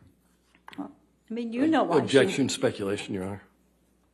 What, have you formed, based on your experience and based on your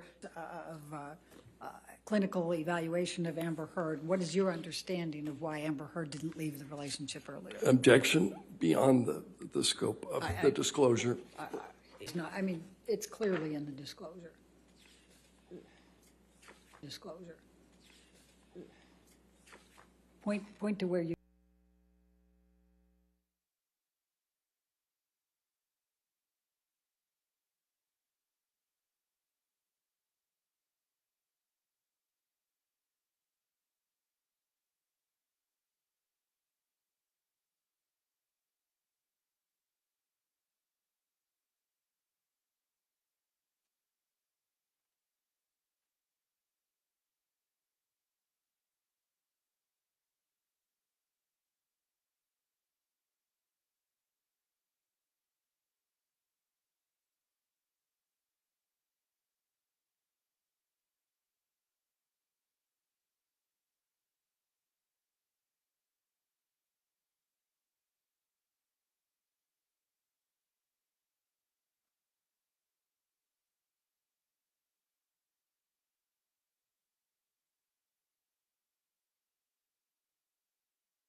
Now, you indicated that your main opinion was that Amber Heard's report of violence and abuse in her relationship with Mr. Depp is consistent with what is known as intimate partner violence, correct? That's correct. Okay. And why did you believe that Amber Heard, what formed your basis of that opinion? In a nutshell. Overruled, I'll allow it. The basis of the opinion was looking at all the dynamics in this relationship, looking at not just the hitting, but looking at how much more hitting was done, looking at the coercive control, the obsessive jealousy, the possessiveness, the sexual violence, the threats to kill. Those are all, as I stated, very significant and often found in cases of lethal domestic violence. Those were significant severity factors, and looking at all, that's what tipped the scales, that even though she yelled and said some horrible things and hit him, it never was able to shift the balance of power and control in that relationship. Now, you have discussed with Amber Heard and you have reviewed and evaluated the emotional impact on Amber Heard, result of emotional distress as a result of the 3 counterclaim statements, correct? The 3 alleged defamatory statements made by Mr. Depp through. That is correct. Okay. Objection, And compound leading. just Overruled, go ahead. Thank you. Thank you. Could you please tell the jury what psychological impact these statements had on Amber Heard? Yes, so there were 3 statements that I evaluated. May I check my notes to give you the dates and my record? I can be clear? Since I couldn't put it in, that might be the fastest way, Your Honor. I'd rather she not address the court. I mean, I'm sorry. Yes. Okay. Yes. So there were 3 statements, April 27th, 2020, and June 24th, 2020, that I queried her about and asked her about. The one that somebody who, like Ms. Hurd, has trauma-based symptoms and PTSD, we say that PTSD is a cue-based disorder. There are things that happen in the environment that trigger it, and having to refute that your report of violence and abuse is a hoax makes that trauma activated. The PTSD symptoms at that time become more intense and more severe. So she would have more intrusive thoughts, more nightmares, more sleeplessness, difficulty engaging with other people, depression, sadness, stress. All of that would happen when one of these statements came out. The one that was, was the one where they said that her sexual violence Objection, Your was Honor. a hoax. What's the objection? I think she's going. Oh, I'll overrule objection. Go ahead. Please continue. The one that was most difficult for Ms. Hurd was the statement about calling her sexual violence a hoax. As I stated earlier, try very diligently to put that sexual violence in a box, bury it down, not want to talk about it, not want to have anything related to it come up. And, she's done, by my estimation in her coping, although she suffers from post-traumatic stress disorder, she also has a high degree of coping strategy. What would happen, it sort of would just, everything would deteriorate. And this is the one thing that women are always afraid of, that no one's going to believe them. No one's going to take them seriously. And when the popular media and calls your experience a hoax, that lended itself to more severe psychological and traumatic symptomatology for her. Dr. Hughes, are all of your opinions that you have provided today within a reasonable degree of psychological probability or certainty? Yes, they are. Thank you. I have no further questions. Ladies and gentlemen, I think this is a good time to go ahead and break for the day. We can have this is a good time to go ahead and break for the day. We can have cross-examination and redirect. And don't do any outside research, okay? And we'll see you in the morning. Have a good evening, and don't do any outside research, okay? And we'll see you in the morning. Thank you.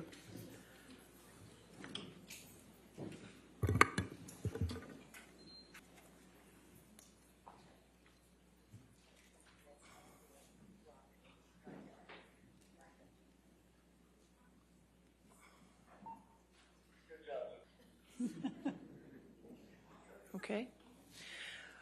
All right, Dr. Hughes, since you're still in the middle of your testimony, please don't discuss your testimony with anybody, including the attorneys, okay? And anything that you, during your direct examination, if you could just turn that over so they can review that before cross-examination, okay?